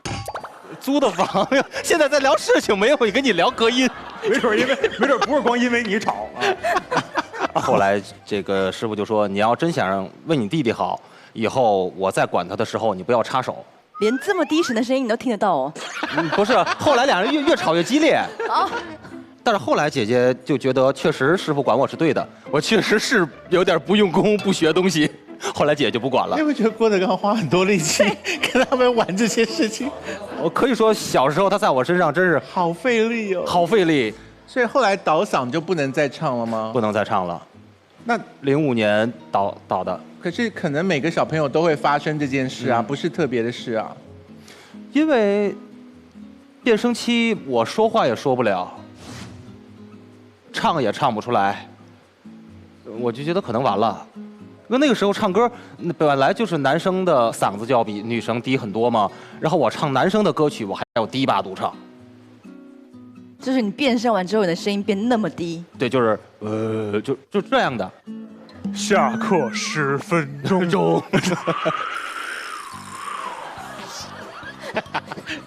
这个你有什么好模仿的？啊，那个时候就决定就是先养一段时间吧，然后回天津。所以你跑去打工吗？有。但一开始没有，后来在家里待着，待不住了。跑去做什么？跑去我那会儿干过服务员，台球厅，给人家摆球。在冰场给人换鞋，干过收银员。收银员。收银员。有 A 钱吗？没有，我们那里都有监控的，都有监控的。要没监控就 A 了，有就 A 了。问题跟答案都好烂。所以你去做这些事，只不过是尝试一下别的生活。对，尝试一下别的生活，但是我感觉干哪行都挺不易的，尝试完了。所以那时候有觉得总有一天我还是会回去取意见吗？没有。你当时是真的觉得放弃了？放弃，因为事隔6年了，我觉得那会儿就感觉已经对这个东西已经淡忘了。对，因为我突然间变声，突然间上不了台，对我的打击特别大。别人提相声，我不听，不听。啊，你以前是别提，打住，聊别的。这么严重？那当中郭德纲会一直回来提醒你说，哎，不要担心，会恢复的，可以回来。没有，我很坚持。到后来变声回来了之后，跟他说的，我说只要不说相声，我干什么都行。啊。然后他挺伤心，特别伤心。然后他也没有说你必须要怎么样。他说哎好，他说你想干什么，我给你找。我说行，我说只要我不说相声，怎么都行。我跟他坚持，就是2个人僵着啊，得有1星期。到最后还是我妥协了，我心软了。然后上到2楼的书房，我跟他说，我说爸爸，我说我错了，我说我都听您的，我说您说我干什么我就干什么。他说好儿子，我说我好好说相声吧，我说我哪儿也不去了。所以为什么会突然心软？因为他很期待我回来了，他回来了6年回来了，没想到我给他这么一句话，只要不说相声我干什么都行，他很失落。我听起来你不是只是因为嗓音变了离开相声界，你肯定在想别的事情吧？你去当收银员啊，或者是服务员的时候在想什么？没想什么，因为那会儿的时候已经18岁了，我觉得18岁每天一大小伙子在家里待着，我觉得这不叫事儿，我就想给自己找点工作干，然后我就尝试各种的行业。可是后来什么原因让你愿意回去德云社呢？不管做不做相声，被姐姐给抓回来了。哦，是姐姐劝你回去的。这故事有玄机啊。怎么说？就是需要姐姐来把你抓回去，肯定就是你跟姐夫有意见嘛。不是，不然你闲着没事，我忽然抓你干嘛？因为有一段时间我是来北京，在北京，然后我也没告诉姐姐我来北京，然后我想感受一下北漂的生活。然后那时候有在工作吗？还是有？你是在自己演一段北漂的戏嘛？对，但是我还坚持，一直在坚持。你是想要坚持给谁看呢？我就想我不回去说相声，看看我自己到底能不能存活。然后被姐姐发现了之后，姐姐说你宁可北漂你都不回来，是不是？你就是在等这一天吧？不然你要演到什么时候？没有，我就感觉如果姐不发现，我还会这样做。你还会继续演下去？什么叫演下去？我这说的马上自己眼泪都要下来了，我自己都觉得我自己很可怜。你给我来一句演下去。那会儿睡在地铁站啊，但后来太冷了，我就转到了麦当劳那个滑梯上，在那里面睡，那边比较暖和。到后来实在没有地方住了，我说你让我住在冰场行不行？他说行，但是每天晚上员工们都下班，你要一个人给冰场打蜡，这样你可以睡在冰场，然后给我准备2张小床，而且还要睡在厕所的旁边。然后每天我就是求那个阿姨，我说把厕所打扫的干净一点，要不晚上我睡觉会有味道。所以是一场少年时期的小冒险吧，是不是？你现在回想觉得有意思吗？挺有意思的。从那个时候我就感觉，因为我就觉得做哪一个行业都要付出，而且都辛苦，特别的辛苦。哪怕是服务行业也是特别的辛苦。所以如果回德云社去，然后郭德纲就顺着你的意思说，好啊，不要做相声，你就做行政的事情。我跟他说过，我说唱歌。你有讲说你想唱歌？我跟他说了，他说好，他说我在歌坛界给你找人。他对你很好哎。所以为什么最后我心软了，我妥协了？那你最后回去跟他说，我决定说相声，他有把你抱住痛哭吗？没有，我很少能看见他哭，能让郭德纲流眼泪的人太少了，因为他是郭德纲。他很少哭吗？就有数吧，有数太少了，我几乎就没有看见他说遇到再大的烦心事儿，我没有感觉会能让人看出来。我今天我很烦心，没有，总是很开心，都是以开心的那个样貌出现比较多。对，好厉害哦。可是你不是很爱偷听吗？你没有偷听他在房间里面？你为什么总说这个偷听啊？你好像对这个很感兴趣。没有听到他在房间啜泣什么之类的。张云雷晚上都不睡觉，每天都听说今天有没有哭，有没有哭。因为如果能听到的话，可以听一下。而且如果郭德纲独自啜泣，还带一些独白的话，就很精彩。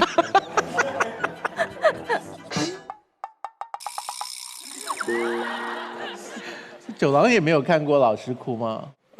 在一些节目里看过，然后我师爷去世，对，给我师爷扫墓，然后还有张文顺先生去世的时候，我见过这几次。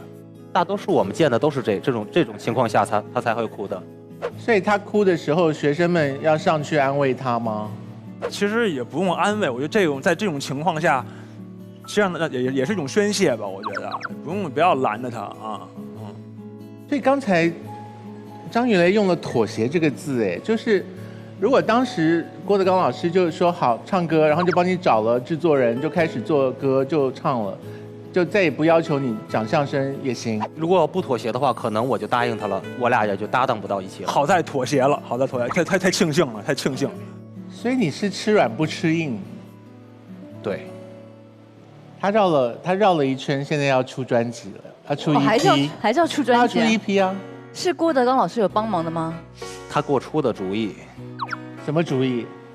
这个应该怎么出，然后以后打算给我规划的怎么做。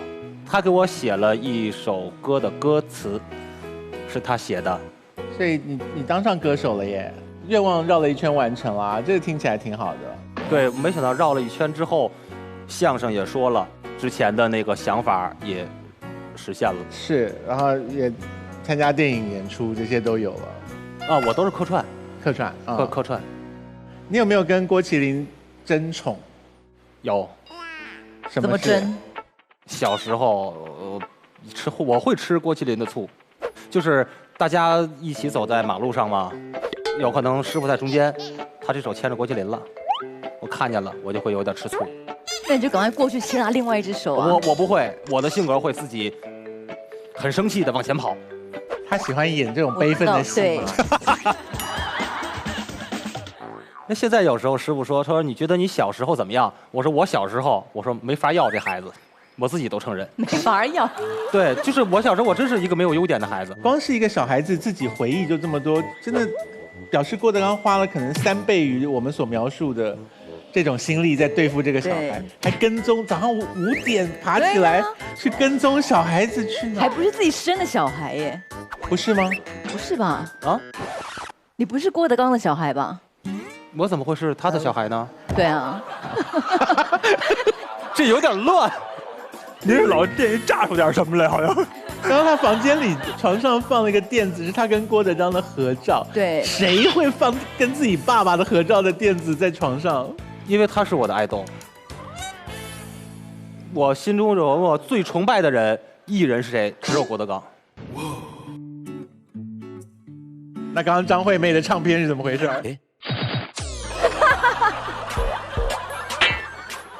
你是不是觉得小时候让他吃太多苦在你身上，所以现在赶快要扳回一城，就是尽量说他好话？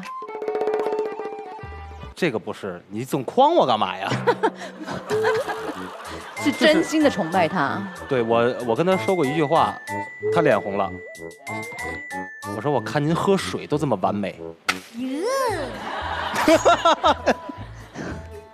是真的，我真是。这种话是人讲得出来的。这种话是人讲得出来的，来质问我。哎，他讲这种话，郭麒麟要怎么办？对啊，他讲这种话，麒麟在旁边听了以后说：“那你上厕所的时候也这么完美吗？就是不是逼人家没路走吗？”对啊，你把好话都说尽，其他人怎么巴结他？我不是巴结的，我真是拿他当偶像。我见到他就是迷弟，大家都知道我的爱豆只有一个，就是他。他也是说出了我们大家的心声。云雷，我有个事情想问，可是你可以告诉我，可以问到什么程度？就是你从那个台上摔下来这件事情。哦，这件事情是在你心中留下了很大的阴影吗？一开始是有的，因为从10几米下来，从台上掉下去吗？南京南站的2楼的送客平台，它不是这是南站吗？它不得盘桥吗？一圈一圈盘到送站口，从那桥上掉下来的，15米多。怎么掉下去的？喝多了，因为当时喝完了酒，脑子是懵的。我觉得那只有2米或者1米，底下就是草坪。我说没事来吧。这么高啊？因为我抓不住了。我是当时想的是，我说可能我死不了，我就闭眼睛，撒手那一刹那我知道。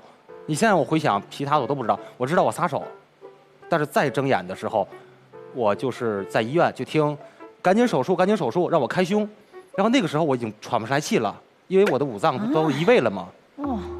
然后肠子呀、胃呀都跑在这儿了，把膈肌撞破了。我喘不来气儿，我说爸救我，爸救我。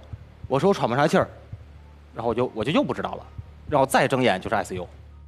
天啊，这么严重？所以几乎就等于会死的。对，医院的主任说。他说张云雷，他说你懂医学吗？我说我不懂医学。然后他说你上网查一下。他说就你一个骨盆，你别说你伤得这么重，你一个骨盆就能把你的命要了。因为我的骨盆是摔断了。骨盆一断，这个血马上就会跑到腹腔里边来的。血跑到腹腔，你不用等到救护车来，你已经这个人就没有了。他说你能等到救护车来，然后到了医院一打开你的腹腔里，竟然一滴血都没有。哦，很神奇。就是幸运吧，就是运气好啊。这个应该有被师傅骂吧？没有，没骂，一句都没骂我。觉得捡回一条命就好了。对，当时会有恐惧，觉得会躺着动不了了吗？有过，因为我不知道，没人告诉我伤得这么重。我睁眼我就在 ICU， 我说我到底怎么了？啊，没事，受了点那个骨头骨折了。他们可没告我，肋骨也折了9根，骨盆胯骨摔断了，胳膊断了，脚是粉碎性骨折，摔爆了。然后这边呢，骨盆断了之后，把筋割破了，然后还切了1块肺，都没人告诉我。就是这个人就是还能不能站起来还是个未知数呢。但是都告诉我啊，就骨折了。啊，我说骨折了没事儿，我当时心里想啊，没事儿。你当时没有痛到受不了哦？因为他那给我用药，止痛药什么的，我就是没有感觉痛。后来就是因为我后背他不是给我开胸嘛，然后有刀疤，我说好痛啊。然后有个护士过来帮我说我帮你揉揉，他这一摸，我说我说怎么这么痛啊？啊，没事儿，你开胸了。我说不是骨折了吗？为什么还开胸啊？我再问也没人告诉我，我还是觉得没有事儿。然后有一次医院有一个主任。张云雷，我说哎，我刚看完你的相声比赛，我说哦，哎，考虑考虑幕后工作吧，以后。说完他就走了。现在可能我跟你们阐述，我能笑着说，就说完他走了，我怎么办？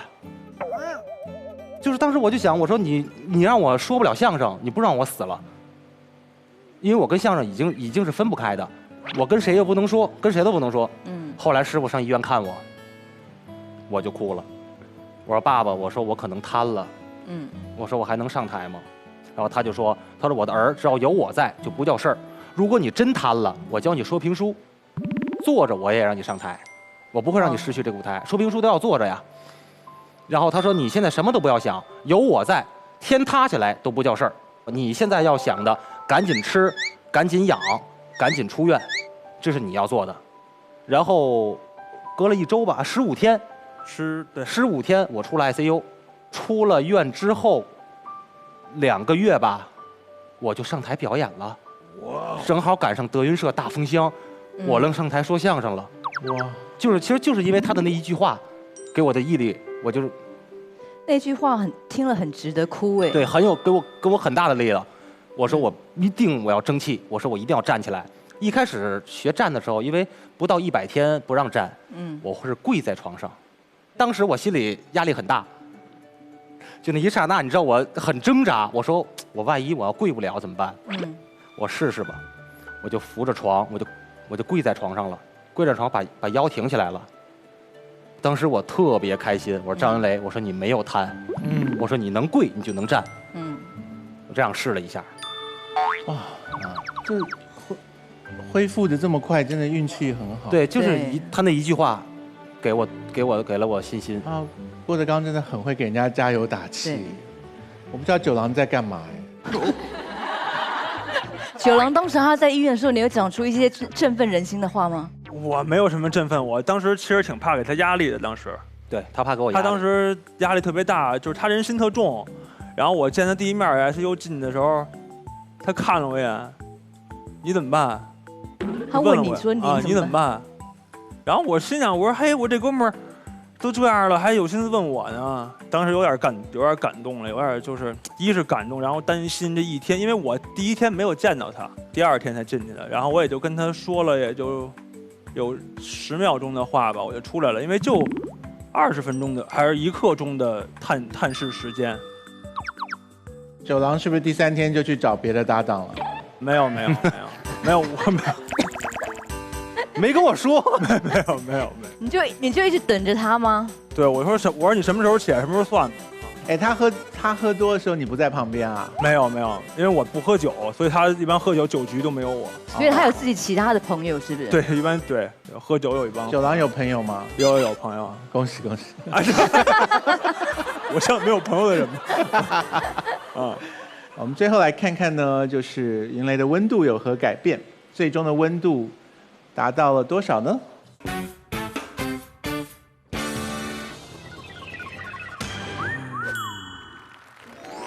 云雷的故事告诉我们，就是你不管热爱任何事情，你终究有一天不断的靠近梦想，有一天你就会真的做到你想要做的那件事。今天的故事很棒，那接下来呢，我们要让星辰帮我们把修复车所有的物品带回到这个舞台上，请云雷从修复车上选择一些物品，我们拿来做慈善公益。云雷，你选哪几样？我放在哪里？给我。我也可以帮忙拿。好，这里是香水，跟你香水，跟你香水，都是香水吗？香水。我想他剩下不拿的应该是对他来讲过于重要的东西，对不对？发胶可以拿吧？发胶可以拿的，让大家见识一下你用的发胶是什么样子的。对，让大家见识一下我用的发胶有多么的厉害，真的特别好，特别硬。云雷已经挑好了这些礼物，然后我们请云雷写一张卡片给将会有荣幸可以获得你的卡片的任何一位喜欢你的人。我写什么？好好待他，好不好？或者风吹不动之类，随便都好。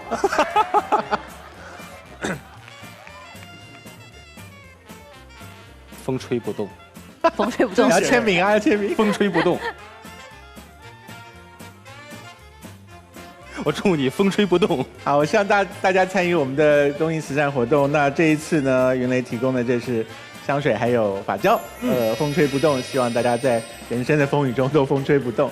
今天非常谢谢九郎还有云雷到我们的节目里面来，谢谢老师，谢谢老师，喜欢你们的故事，谢谢，谢谢老师，下次见哦，拜拜，谢谢，拜拜。